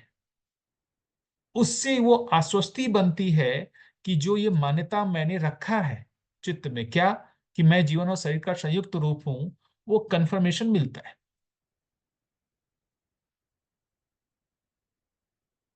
मेरे जो सुख की जो निरंतरता में जो गुणात्मक परिवर्तन होता है, गुणात्मक परिवर्तन मात्रात्मक परिवर्तन काल में भी वो बढ़ता है, उससे हमारे जो चित्त में जो जीवन की मान्यताओं को मैंने रखा उसका कंफर्मेशन मिलता है। एक तो क्रियाओं के माध्यम से जितना हमने स्टडी किया, पहले से ही जीवन में अनुमान बना हुआ है कि भाई ऐसी कोई चैतन्य क्रिया जैसी मन वृत्ति चित्त है ना, वो बेसिकली जड़ क्रिया से अलग है। तो ऐसे ही पहले से ही हमारे चित्त में अनुमान बना हुआ है, और हम उस अनुमान को और फैला करके जब हम उसको स्वीकार करते हैं कि जीवन जैसी कोई चीज है, और उस मान्यताओं के आधार पर जब हम विश्लेषण करते हैं, और उसके आधार पर जब मन में मूल्यों की आशा होती है ना, और उस आधार पर जब हम जीने का प्रयास करते हैं, उससे जो हमारा फल परिणाम आता है जिसमें हमको सुख दिखता है, दिखने लगता है, उससे आश्वस्ति बनती है कि जो मैंने अनुमान बनाया है वो सही है। कुछ बात पकड़ में आई क्या?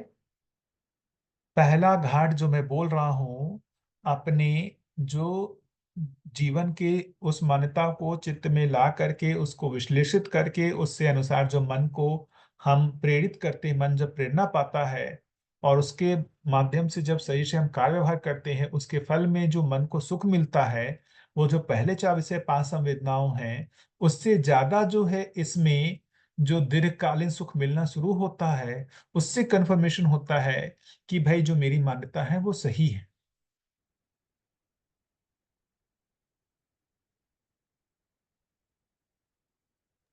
हाँ भैया, वो मान्यता काफी पुष्ट होती है उस स्थिति में, उस स्वीकृति भी बनती है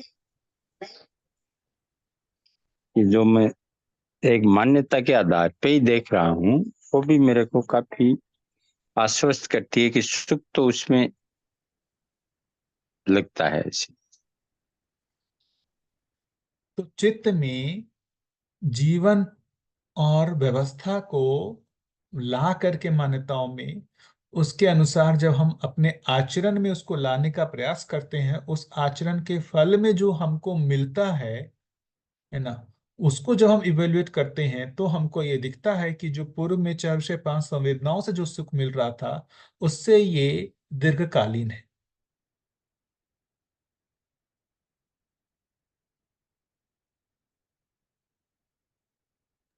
इ- इसीलिए आप देखेंगे किसी भी, चाहे पहले भी हो, वो पहला देखेंगे समाधि के लिए तो यम नियम की ही बात कर रहे हैं।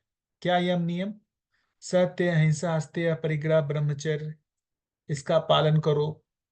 मतलब जीवन को मान्यताओं में ला करके उसके अनुरूप आचरण करो।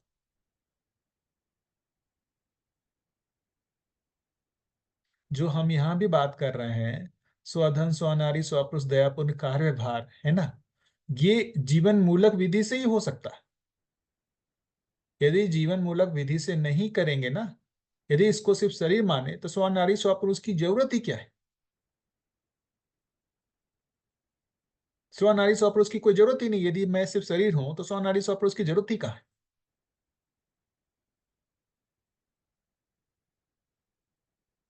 हाँ, ये भी ज्ञान गोचरी हुआ भैया, बिल्कुल। हम्म। तो जीवन के प्रति हमारा जो मतलब आश्वस्ति है वो कैसे बढ़ेगा? एक तो हमने देख लिया कि भाई बहुत सारे तरीके से ये क्रिया है, ये ऐसी क्रिया है, उससे हमारा एक अनुमान तो बन चुका है।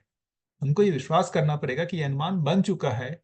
उससे और आगे के लिए हमको जो दर्शन में जो भी हम पढ़ रहे हैं, ये जीवन, मैं जीवन शरीर के सहअस्तित्व के रूप में हूँ, या अस्तित्व सहअस्तित्व के रूप में है, पूरा पारिवारिक व्यवस्था है, मानवीय आचरण का स्वरूप ऐसा है, वो सब को चित्रित करके उसको विश्लेषित करके उसके अनुरूप मन में जो आशा होना, और उसको जब हम कार्यव्यवहार में करते हैं, उसके फल परिणाम को जब हम देखते हैं, उससे अस्वस्थी बनती है।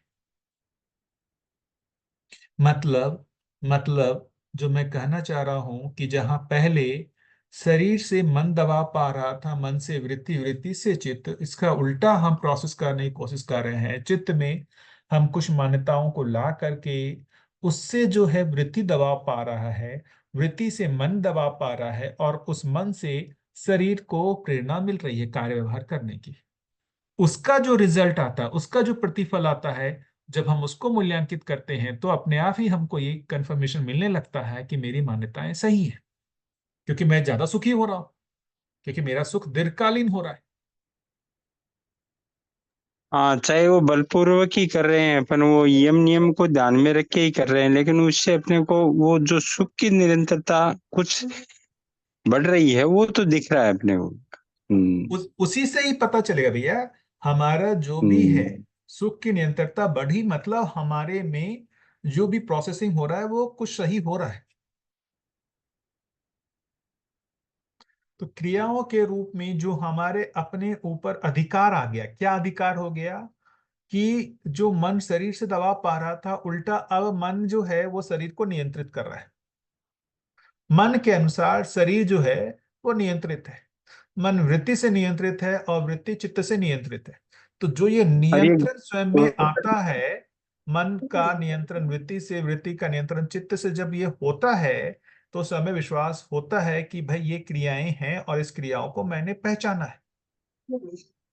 बिल्कुल। और भैया ये ज्ञान गोचर ये भी लग रहा है, अभी ये यहाँ दिख रहा है कि ये ज्ञान गोचर है, मतलब ये आंखों से नहीं दिख रहा था लेकिन वो समझ से ये नियंत्रित हो रहा है, मतलब शरीर ये भी पकड़ रहे हैं। क्योंकि ये जो नियंत्रण हो रहा है उसमें हम चित्त में जीवन की मान्यताओं को लाए बिना ये होगा ही नहीं। ये नियंत्रण चित्त में जीवन की मान्यताओं को लाए बिना वो मन में वो नियंत्रण आ ही नहीं पाएगा। तो जो मन पे नियंत्रण आएगा ना इस मान्यताओं को ला करके, उससे वो मान्यताएं पुष्ट होंगी।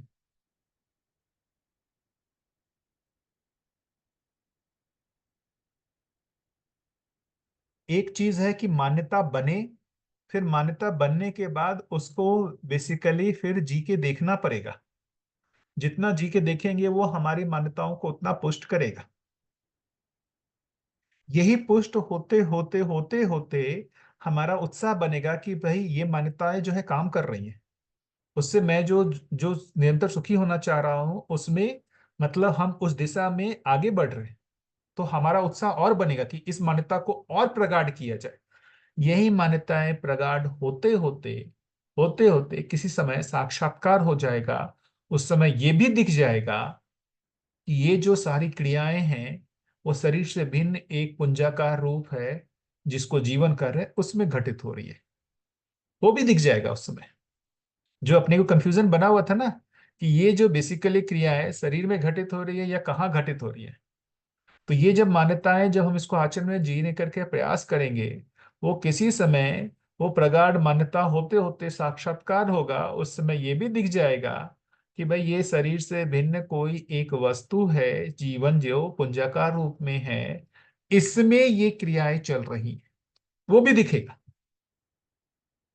लेकिन वो दिखने से पहले रूप के जो जीवन का रूप दिखने से पहले पहले उसको क्रिया के रूप में ही हमको समझना पड़ेगा। और उस क्रिया को हम जब समझते हैं, उसको आचरण में करने का प्रयास करते हैं, उसी से वो रूप भी दिखेगा, वरना वो नहीं दिखेगा। मेरा तो अनुमान यही बनता है भैया।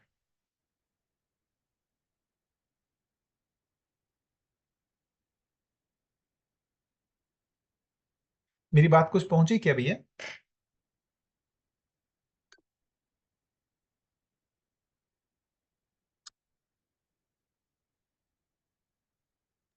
हाँ भैया पहुंची बात। तो रूप का तो भैया अभी अनुमान ही बनेगा। बिल्कुल। देखिए चित्त में वो सारा चित्रण में अनुमान आ जाएगा। जीवन होता है, जीवन हम्म। पुंजाकार रूप में होता है ना। वो पुंजाकार रूप में उसके जो मतलब क्रियाएं हैं, मन वृत्ति चित्त बुद्धि आत्मा, ये सभी क्रियाएं जो है उस अनुमान में आने रहेंगी।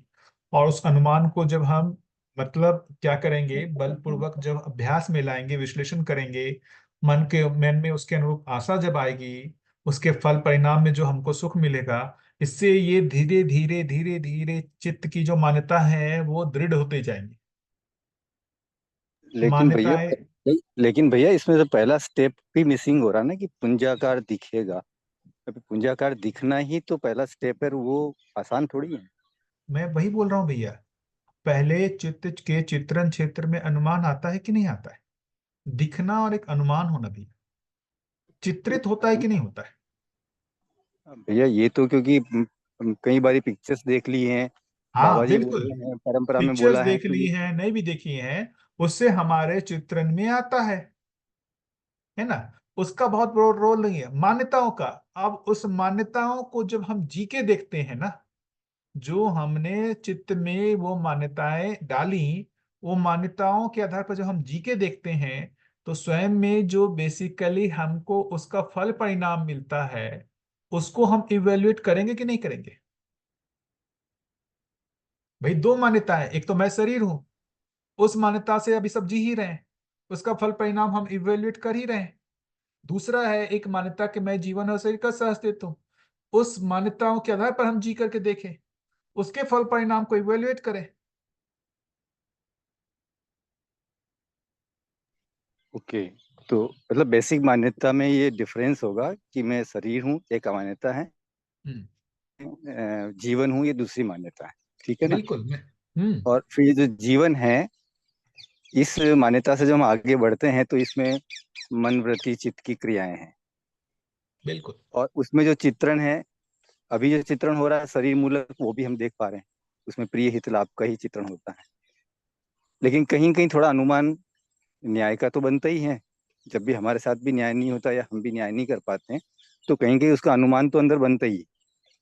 तो अब आप ये कहना चाह रहे हैं कि वहां फिर हम संबंध,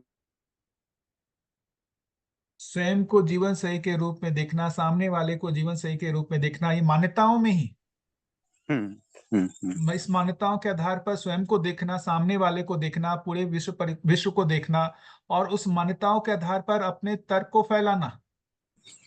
हम्म हाँ, अभी अभी तो भैया जो आप बात कर रहे हो मान्यता की, तो अभी जो दर्शन की सूचना मिली है हमें, मैं तो मेरे में देख पाता हूँ कि दर्शन की सूचना मिली है, तो अभी तो उस दर्शन को एक मान्यता के आधार पे ही ले रहे हैं।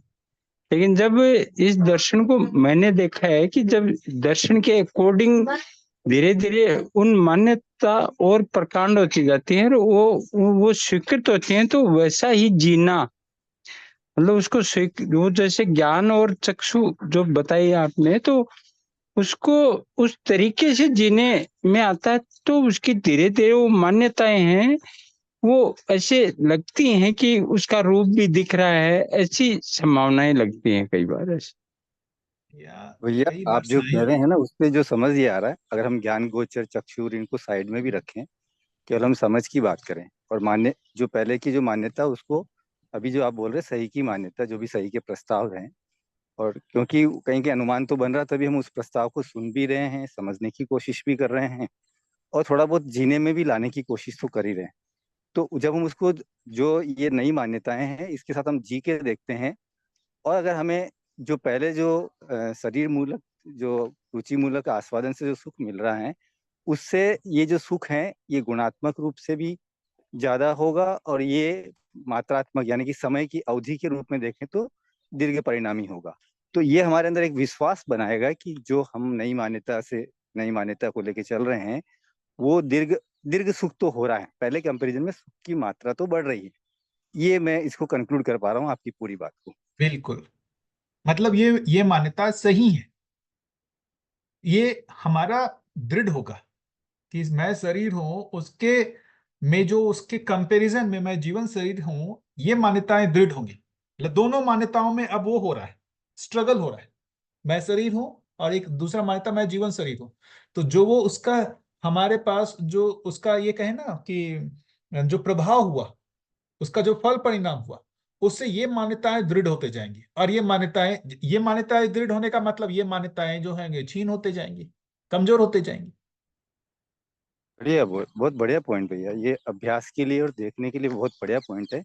ना तो इसमें पुंजाकार को बीच में लाने की जरूरत पड़ रही, ना इसमें ज्ञान चक्षु को बीच में लाने की जरूरत पड़ रही। बहुत बढ़िया भैया, बहुत अच्छे पॉइंट पर आप लेके आए। बढ़िया।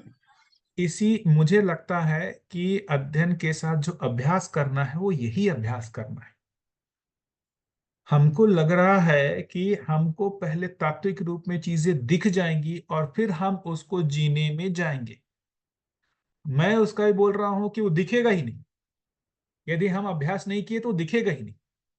हाँ, वो अनुसंधान विधि से दिख सकता है, वो दिखे इस विधि में तो नहीं दिखेगा। अनुसंधान विधि में भी भैया जो है ना, वो अलग अभ्यास है। वहां पर भी जीवन को मान्यताओं में लाके जो भी करके वो किया ही है लोगों ने। हाँ हाँ हाँ। उसमें भी कहे किसी विधि में के हम मान्यताओं को नहीं लाएंगे, उसके अनुसार अभ्यास नहीं करेंगे, आचरण में नहीं लाने का प्रयास करेंगे, वो दिखेगा ही नहीं। तो ये बात है, पहले अभ्यास या पहले हमको पूरा अनुभव होगा तब हम अभ्यास करेंगे। मुझे लगता है कुछ जो हमारे को अनुमान बना है, उस अनुमान को जी काम के क्या है ना, देखना उसका पड़ेगा। अभ्यास। अब हाँ। अभ्यास करेंगे तो अनुमान दृढ़ होता है, वरना वो अनुमान अनुभव में कन्वर्ट नहीं होगा। राइट। बिना आचरण में उसका अभ्यास किए हुए अनुमान को अनुभव में कन्वर्ट नहीं किया जा सकता, वो जाएगा ही नहीं।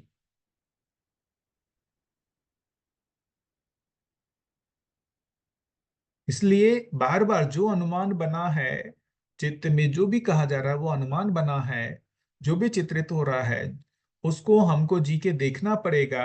और जी के हम जब देखेंगे उससे जो हमको फल परिणाम मिलेगा, उससे उत्साह बनेगा कि ये वर्क कर रहा है, ये वर्क जो कर रहा है, ये जो स्वयं में जो विश्वास बनेगा ना, उससे उत्साह बनेगा कि इसको और अच्छे से किया जाए, इसकी निरंतरता को और बढ़ाया जाए।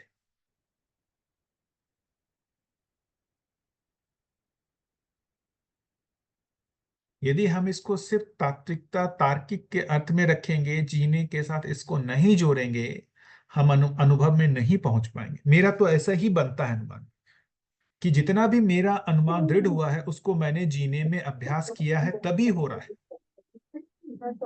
भैया जीने में नहीं देखेंगे तो वो जो मान्यता तो मान्यता ही रह जाएगी, फिर वो जान्यता में तो बदलेगी नहीं ना। वो नहीं जीने में भैया ही वो वो अभी अभी जो भैया कह रहे हो ज्ञान गोचर और जो चक्षु गोचर, तो ये ज्ञान के आधार पे ही है ये। मतलब वो अभी कई बार ऐसे लगता है, शुरू शुरू में जब मान लो दर्शन का कंटेंट मिला था तो दिख जाए इस बात में बहुत जोर दिया गया था। तो मैं तो शुरू में यही सोच रहा था अपने को सब आंखों से ही दिखने लगेगा, लेकिन धीरे धीरे ये बात पकड़ में आई कि ये यही तो समझ वाला ज्ञान वाला पार्ट है जो पुष्ट होता चला जाएगा।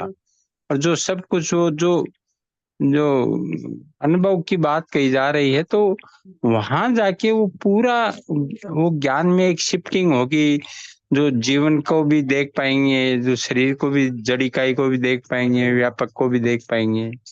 मैं तो यहाँ तक कनेक्ट अभी हो रहा हूँ भैया थोड़ा थोड़ा। हर चीज में भैया, मैं जैसे मैं अपने का कि मैं जीवन हूं, इस मान्यता को मैं ला करके अपने चित्त में उसके अधिकार पर जो जीने का कोशिश करता हूं, उसके जो फल परिणाम आ रहे हैं। साथ साथ मैं एक और चीज बता रहा हूँ, जो बाबा जी बोल रहे हैं कि अस्तित्व सहअस्तित्व के रूप में है, सब पूरा जो है अस्तित्व व्यवस्था के रूप में है। उसको मैं अनुमान में ला करके उसके अनुसार जब मैं विचार करता हूँ, उसके अनुसार जब मैं मन में आशा करता हूँ, उसके फल परिणाम में जो मुझे मिलता है, ये सभी चीज मुझे उस अनुमान को दृढ़ कर रहा है। कि जो मैं जो अनुमान कर रहा हूं ना कि ये संस्कृत के रूप में है, ये मेरा अनुमान जो है वो धीरे धीरे धीरे धीरे दृढ़ होता जा रहा है। ये किस क्षण अनुभव में हम्म कन्वर्ट होगा मुझे नहीं पता। हम्म अनुमान ही धीरे धीरे दृढ़ होता हुआ अनुभव में कन्वर्ट होगा। अनुमान और अनुभव में ना, ये कोई ऐसा नहीं लग रहा है कोई जंप होगा, जंप नहीं होगा। अनुमान की प्रकाष्ठा ही अनुभव है। बिल्कुल भैया, बिल्कुल ये बिल्कुल। भाषा लेके आज वो मान्यता के आधार पे ही अनुमान बन रहे हैं, लेकिन वो धीरे धीरे जितने पुष्ट होंगे जीने में, वही अनुभव उतने ही है। वो अनुभव की तरफ जाएंगे। बिल्कुल, तो अनुमान की प्रकाष्ठा ही अनुभव है, ये भाषा भी बाबूजी ने दिया। बिल्कुल। तो बहुत अनुमान और बढ़िया अनुभव को हम ऐसा ना रखें कि दो एक धरातल है, एक अनुमान है और एक अनुभव है, बीच भैया में कुछ नहीं है। ऐसा नहीं है, ये अनुमान ही धीरे धीरे धीरे अनुभव के क्लोज जा रहा है। हाँ भैया, बोलिए भैया। अनुमान की पराकाष्ठा बोध बोला है या अनुमान की पराकाष्ठा को अनुभव बोला? भैया कुछ भी बोल लें, बोध भी बेसिकली क्या है, अनुभव की तरफ ही तो है। हाँ नहीं भैया, वहां तक थोड़ा मुझे अनुमान में आता है कि अनुमान की स्पष्टता होते होते बढ़ते बढ़ते बोध की स्थिति में तो आ सकते हैं। भैया वही चीज है ना, देखिए हम फिर से, बोध भी जो है वो बेसिकली अनुमान और अनुभव के बीच में कोई एक स्थिति को बोध बोल दीजिए। बोध और में रूट कुछ तो चीजें वही है। देखिए बोध रूट में तो वही है, उधर ही बढ़ रहे हैं। फिर देखिए अब बात आएगा कि बोध में कुछ वस्तु हमारे को क्लियर हो चुकी है, कुछ वस्तु क्लियर नहीं हुई है। क्या क्लियर नहीं हुआ है? जिसको बोल रहे हैं व्यापक वस्तु। जिसको अब बोध बोल रहे हैं उसको अपन अभी अवधारणा बोले, जो हम अध्ययन विधि में जा रहे हैं। तो अवधारणा में जीवन का पूरा पता चल जाएगा। जीवन को लेकर के कोई कंफ्यूजन नहीं रहेगा कि मैं जीवन हूं या नहीं हूं, मैं शरीर से भिन्न जीवन वस्तु हूं। ये हमारे अधिकार में अवधारणा में ही आ जाएगा। हाँ, ये दृढ़ हो जाएगा, ये ये अधिकार दृढ़ क्या, दृढ़ हो जाएगा। ये हमारे अधिकार में आ जाएगा कि मैं जी जीवन हूं, ये हमारे अधिकार में आ जाएगा। मैं जी चैतन्य हूं, मैं जीवन हूं, ये हमारे अधिकार में अवधारणा में ही आ जाएगा। जी भैया, हाँ ये तो दिखता है, है ना? मैं समझ में आ रहा है भैया। हाँ। हाँ, और फिर वो कह रहे हैं कि व्यापक वस्तु जो है उसका पूर्ण अनुभव नहीं होगा, वो अनुमान में रहेगा, अनुभव नहीं होगा। लेकिन जीवन का तो बेसिकली उसको लेकर के जो निरंतरता को लेकर कि मैं जीवन हूं या नहीं हूं, ये कंफ्यूजन नहीं रहेगा। उस समय अवधारणा में ये कंफ्यूजन नहीं है कि अभी भी कि मैं शरीर हूं या मैं जीवन हूं, वो स्पष्ट हो चुका रहेगा।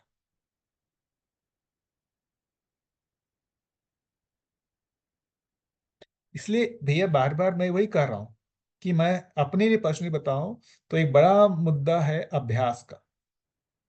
क्या अभ्यास?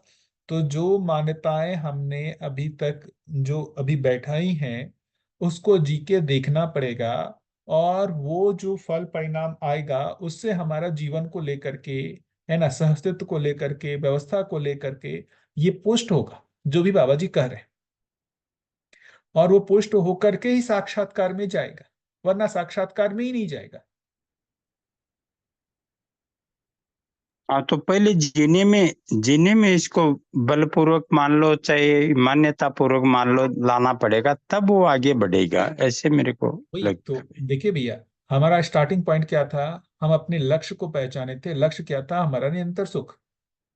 उस लक्ष्य के लिए ही मैं इतना सारा एफर्ट कर रहा हूं। और उस एफर्ट में जब हमको वो लक्ष्य की तरफ हमारा दिख रहा है कि हमारी उन्नति हो रही है, जिसको मैं बोल रहा हूँ गुणात्मक परिवर्तन। क्या गुणात्मक परिवर्तन? मैं जो सुख की, जो बेसिकली मेरी मन की जो सुख की स्थिति है वो दीर्घकालीन हो रही है, ये है मुझ में गुणात्मक परिवर्तन। तो जो मेरी सुख शांति संतोष आनंद है, वो जीवन में सुख शांति संतोष आनंद की जो बेसिकली स्थिति है, वो हर दिन हर समय बढ़ती जा रही है। ये है गुणात्मक स्थिति की पहचान। आज से 6 महीने साल भर पहले जो मेरी सुख शांति संतोष आनंद की स्थिति थी, उससे मैं ज्यादा सुख शांति संतोष आनंद की तरफ गया। मैं जितना मुझ में सुख पहले लगता था क्षणिक, मैं उससे दीर्घकालीन हुआ हूं। जितना अशांति पहले था उससे कम मेरे को अशांति, या फिर कह जितनी शांति पहले थी उससे ज्यादा शांति, पहले जितना संतोष था उससे ज्यादा संतोष है। तो ये हमारे गुणात्मक जो है स्थिति का पहचान है कि मैं मेरे में गुणात्मक परिवर्तन हुआ है। हमने तर्क रूप में इसको पूरा फैला लिया है, लेकिन हमारे सुख शांति संतोष आनंद की स्थिति में कोई यदि परिवर्तन नहीं हो रहा है, इसका मतलब जो है ये समझना चाहिए कि भाई हम हमारे में कोई जागृति नहीं हो रही। यदि हमें सुख शांति संतोष आनंद नहीं, उस दिशा में हम प्रवृत्त नहीं हो रहे हैं, हमारे में यदि उसमें कोई परिवर्तन नहीं हो रहा है, तो क्या मतलब परिवर्तन? सिर्फ भाषा का क्या? वो तो हाँ, चले ही नहीं है, फिर तो ऐसे लगता है हम चले ही नहीं है उस रूट पे, हम उस या लक्ष्य उस की दिशा जो में हम मान्यता नहीं है। चले ना।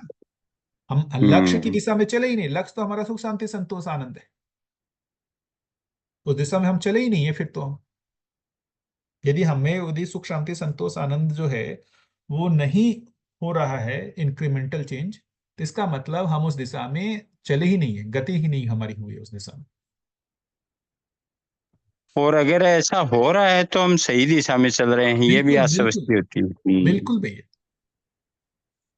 मैं तो मानूंगा।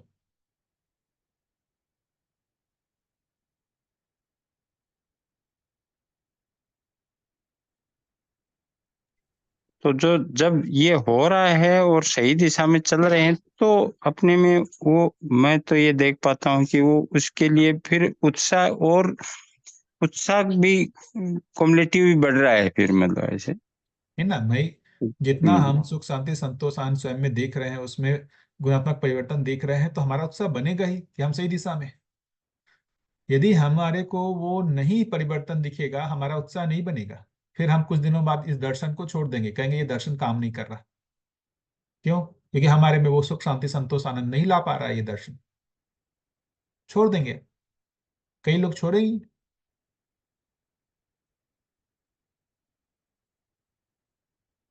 हाँ, तो जीने में कैसे आए उसके लिए ही पूरा अभ्यास और प्रयास है। और वो जीने में जैसे जैसे आएगा वैसे वैसे सुख शांति संतोष की तरफ गुणात्मक परिवर्तन होगा, और वो जितना गुणात्मक परिवर्तन होगा उतना ही हम ऊपर की ओर बढ़ते चले जाएंगे, कि वो अनुभव की तरफ अपनी जिज्ञासा और बढ़ती चली जाएगी, मेरे को बिल्कुल। ऐसा लगता मानव है। व्यवहार दर्शन जो है अपन पढ़ेंगे ही, है ना, आगे।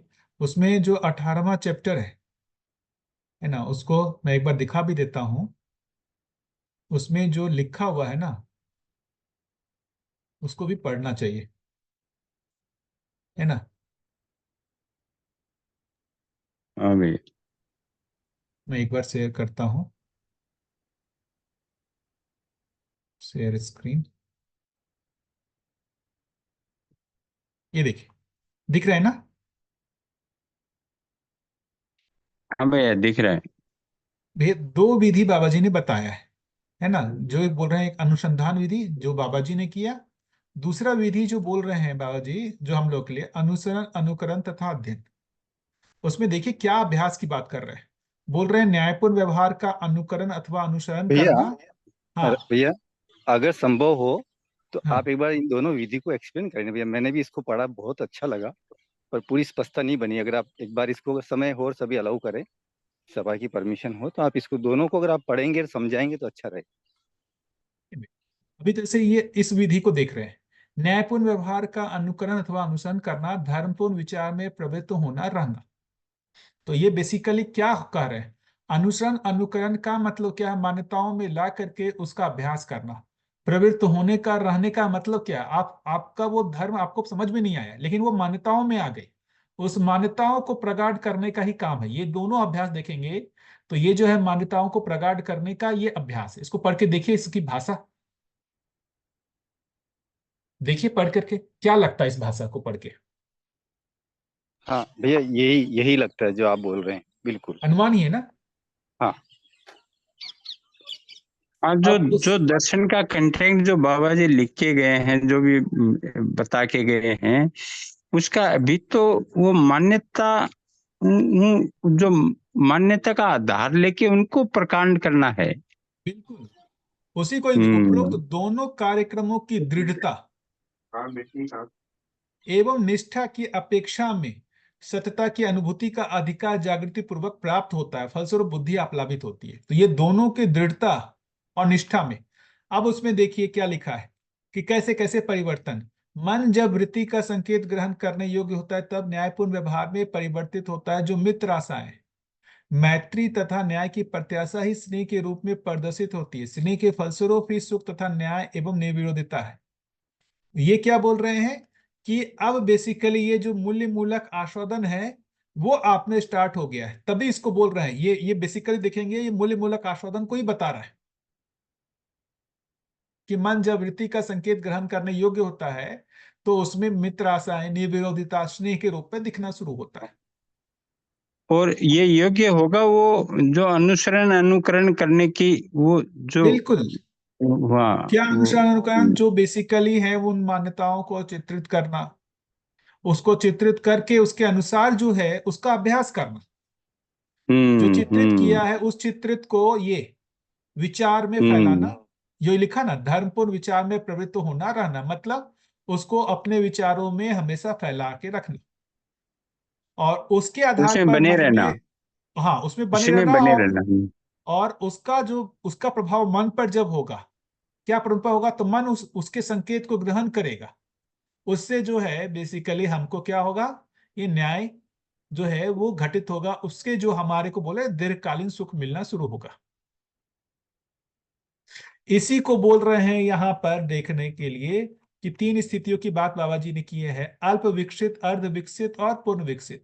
जो ये बोल रहे हैं जीवन में इच्छा पूर्वक विचार एवं आशावादी प्रवृत्ति हो तो उसे अल्प जागृत की संज्ञा दी जाती। इस दशा में मन वृत्ति चित्त तंत्रित होते हैं। जो ये मान्यताओं से जीना वाली बात हमने की, ये है अल्प जागृत मानव।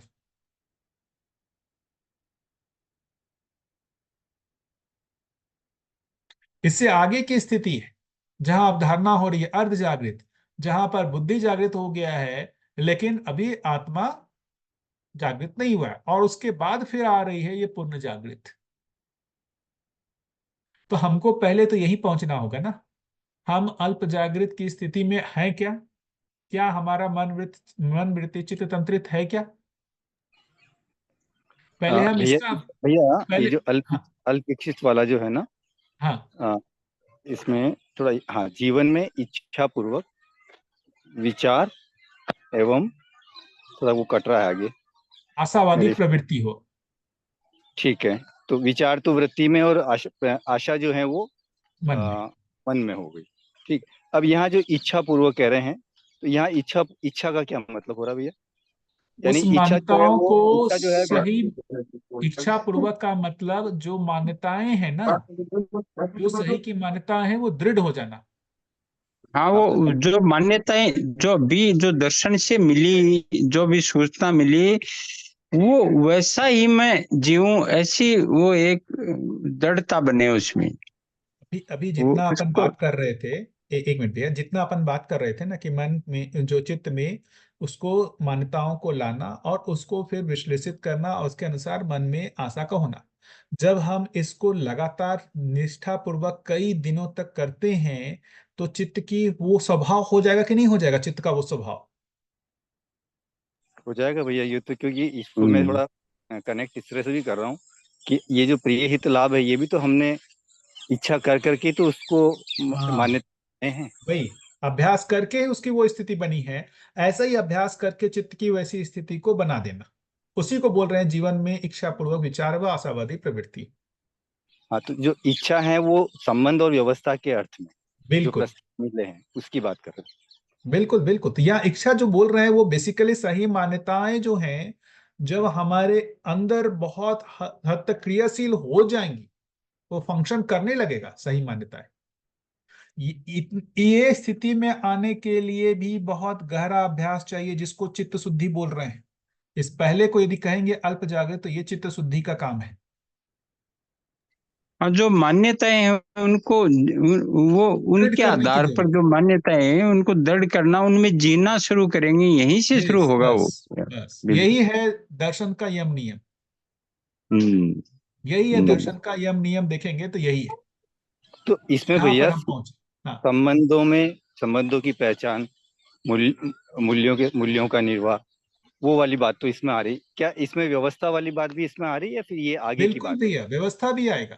मतलब वरना वो जो है ना, मूल्य को आप व्यवस्था के अर्थ हाँ, में ही वो पहचाने। धर्मपूर्ण विचार वो व्यवस्था के ही हुए, वो धर्मपूर्ण विचार अपने में आएंगे, वो यही आएंगे, मेरे को ऐसे लगता बिल्कुल, है। तो यहाँ तो व्यवस्था फिर भी चित्त, आएगा, सहअस्तित्व तो भी भैया आएगा। जितना यहाँ तो, दर्शन में कहा गया है भैया, वो सभी आएंगे।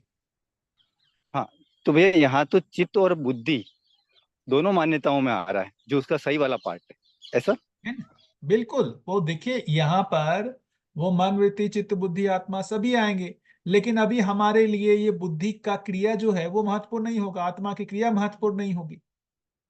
अभी इसमें हम बहुत ब्रह्म की जिज्ञासा नहीं करेंगे। अभी हमारे लिए यहाँ पर सबसे महत्वपूर्ण क्या होगा, न्याय होगा। इस स्थिति में सबसे महत्वपूर्ण हम किस चीज को देंगे, न्याय को देंगे। और उसमें प्रगाढ़ होते जाएंगे तो फिर हम व्यवस्था को देंगे। न्याय का मतलब संबंधों में ठीक से जीना, मूल्यों का बिल्कुल निर्वाह। बिल्कुल। ठीक, हाँ, ये कनेक्ट हो रहा है भैया पूरा। बस ये जो आप और सहस्तित्व की भैया, बात करें ना भैया, तो सहस्तित्व वाला पार्ट तब कनेक्ट होता है जब हम व्यापक को समझ पाते हैं या देख पाते हैं। मेरे को थोड़ा ऐसा लगता है। यहाँ शास्त्रित तक तो दोनों लगता अर्थ है। में भैया, शास्त्रित भाषा रूप में देखेंगे, पूरकता के अर्थ में देखेंगे तो वो न्याय से भी कनेक्ट होता है।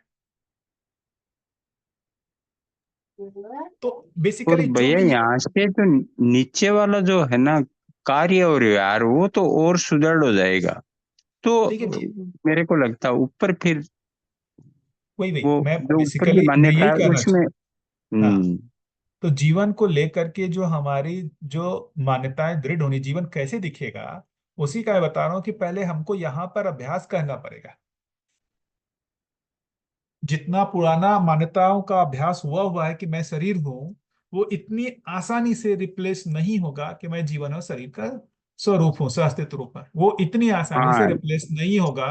यही ये हमारा चित्त प्रारंभ है। शुद्धि, ये चित्त इसमें शुद्धि करनी पड़ेगी, ये आधार बिल्कुल, है बिल्कुल ये। ये इसमें भी बिल्कुल। उतना ही बेसिकली हमको श्रम लगेगा अभ्यास में। तो बड़ा श्रम तो यही लगेगा भैया, मेरे को बस ऐसे बस लगता बस बस, सबसे है। बस। ज्यादा श्रम यही है। सबसे ज्यादा श्रम यही हम्म। है। ये बलपूर्वक और मान्यताओं को जान्यता में बदलने का काम यहाँ हो रहा है, तो ये बलपूर्वक और उसमें बहुत अभ्यास करना पड़ेगा। जो बहुत। मान्यताएं छूटेंगी तब जाके, और सही मान्यताएं ये चित्रित होंगी और अपने चित्त में स्थापित होंगी। और तब अभी हमारा इसमें एक नीचे चीज का और भी, कार्यक्रम जो व्यवहार और कार्य है वो सुदृढ़ बनेगा, और उसी आधार पे जो ऊपर की जो मान्यताएं हैं उन पे कार्य शुरू होगा, ऐसे मेरे को। लेकिन तीसरा भैया जो आप वर्ड यूज करें ना, बलपूर्वक, वो मुझे थोड़ा सा यहाँ पे मैं उसको मेरी तरफ से इस तरह से देख रहा हूँ कि क्योंकि प्रिय हित लाभ और जो शरीर मूलक जी करके देखा है और वहाँ दुख ही दुख मिला है, ये समीक्षा भी साथ में होगी। और प्लस सुख की तो सुख क्षणिक है, निरंतरता नहीं है, ये भी साथ में जुड़ा रहेगा। और फिर ये जो अभी जो भैया ने बोला कि नई मान्यताओं से जब उसको रिप्लेस करेंगे और उसमें जो हमें थोड़ा दीर्घकालीन जो सुख मिलेगा, मुझे लगता है वो बल की जरूरत नहीं पड़ेगी। अगर हम इसको अभ्यास में लाते हैं तो फिर बल की जरूरत नहीं पड़ेगी, क्योंकि वहाँ दीर्घ दीर्घ परिणामी हो रहा है, तो थोड़ा अपने आप उत्साह अभ्यास में बनेगा। लाने के लिए भैया, अभ्यास में लाने के लिए कह रहा हूँ मैं, उस ये श्रम करना एक पड़ेगा वहां पर, मान लो एक श्रम। एक मिनट, बलपूर्वक की जगह उसको सतर्कता वर्ड यूज कर लें, है ना? हाँ भैया, हाँ हाँ ये हाँ, ठीक है। बिल्कुल कोई बिल्कुल। भाषा है भैया, भाषा में क्यों अर्थ है? सतर्कता वर्ड यूज कर लें, और क्या। हाँ एक्चुअली भैया बल क्या फेल्योर हो गया, परंपरा में भी है ना, यम की नियम की बहुत कोशिश की गई है, नहीं हो पाया, काम नहीं कर पाया। ठीक है ना, इसको सतर्कता कर लें। समझ के इसी साथ को अगर सतर्कता, हाँ समझ के साथ अपन सतर्क वही वही क्या है ना, अगर वो बेसिकली क्या होगा ना, मन में हम इस मान्यताओं को लाएंगे, वो मान्यताएं हमको कुछ समय तक काम करेंगी, स्मृति में रहेगा, फिर वो विस्मृत हो जाएंगे, वापस जो पुराना अभ्यास है उसमें चलने लगेगा, पुराना उस ढर्रे पे चला जाएगा। हाँ मन भैया एक्चुअली मन जो वही है ना, दे कंट्रोल जो है ना, हम चाहेंगे चित्त के अनुसार वृत्ति मन को चलाने का, कई बार मन अपने कंट्रोल में ले लेगा सारी चीजों को। हाँ हाँ नहीं, हाँ हाँ तो ठीक ये बात है। हाँ तो ये बेसिकली करने का मतलब कि बार बार जो मन अपने कंट्रोल में ले रहा है, तो उसमें क्या करना है कि चित्त को कंट्रोल में लाने की जरूरत करना है, कि चित्त के कंट्रोल में आ जाए वृत्ति और मन में आ जाए। इसी को ही लगातार अभ्यास करना, क्योंकि हम करेंगे, मैं अपना ही बता रहा हूँ, वो ऑटोमेटिक है, इतना ऑटोमेटिक जैसा लगता है, बेसिकली उसका इतना गहरा अभ्यास हुआ हुआ है, इसलिए वो चला जाता है मन से कंट्रोल होने। और मन बेसिकली शरीर से नियंत्रित। तो वो बेसिकली पुराने इतने गहरे अभ्यास है कि आपने आपका ध्यान थोड़ा सा भी छूटा वो अपने आप जाता है, इसलिए उसको सतर्कता कहा कि बलपूर्वक हमको ध्यान दे के रखना है। वो भाषा है भैया।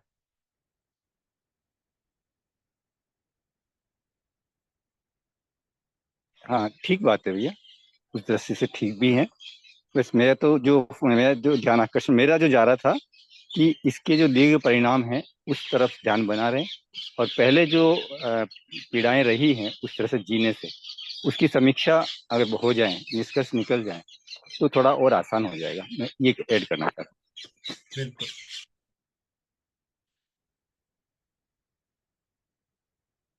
बताइए बाकी लोग और कुछ बोलना चाहते हैं किन्हीं को, क्योंकि ये सारी चीजें जो हमने कही ना, जीवन की आवश्यकता जो है वो जिज्ञासा, ये सब जब होगा तो वो जिज्ञासा की वस्तु बनेगी। वरना वो सिर्फ जैसे कुछ घटनाओं से जो बता रहे थे ना कि भाई उनके कोई है, उनको दिख रहा है, वो सब कौतूहल बनता है। कौतूहल को जिज्ञासा में कन्वर्ट करना पड़ेगा, जिज्ञासा में कन्वर्ट करने के लिए वो हमारे जीने से जुड़ना पड़ेगा, आचरण से जुड़ना पड़ेगा, तभी वो जिज्ञासा का वस्तु बनेगा, वरना वो जिज्ञासा की वस्तु ही नहीं बनेगी।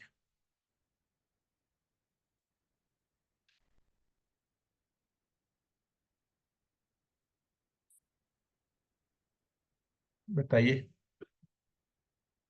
आप लोग में से कोई कुछ शेयर करना चाहते हो?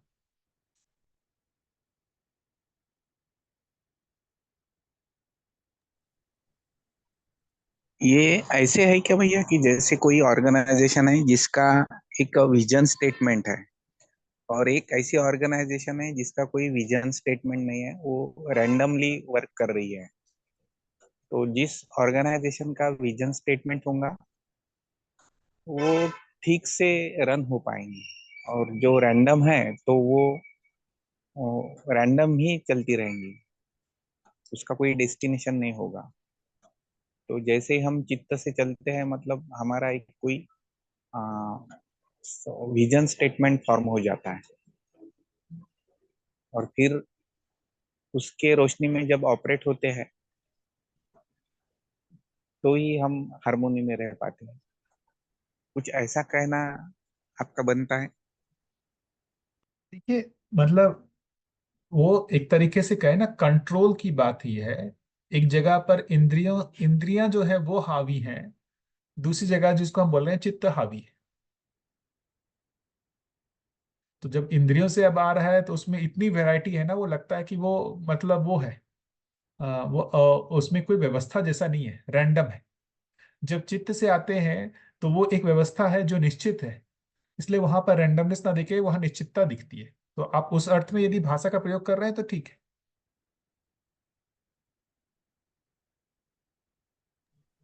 हाँ। उस आधार पर हमारे स्वयं के आचरण में निश्चितता हो जाएगी, हम स्वयं के लिए भी निश्चित हो जाएंगे और हमारे से दूसरे लोग भी निश्चित रहेंगे कि इसका आचरण ऐसा ही है।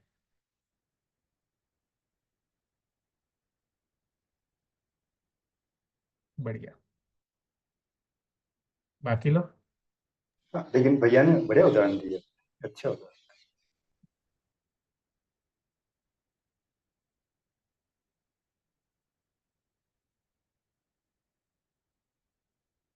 कैसा करें भैया, आज रोक लें क्या? हाँ भैया, बहुत बढ़िया हो गया भैया। है ना? भैया आपने बहुत ही बढ़िया काफी चीजों को जोड़ के बहुत क्लियर जो एक पिक्चर बनती है दिमाग में, और जो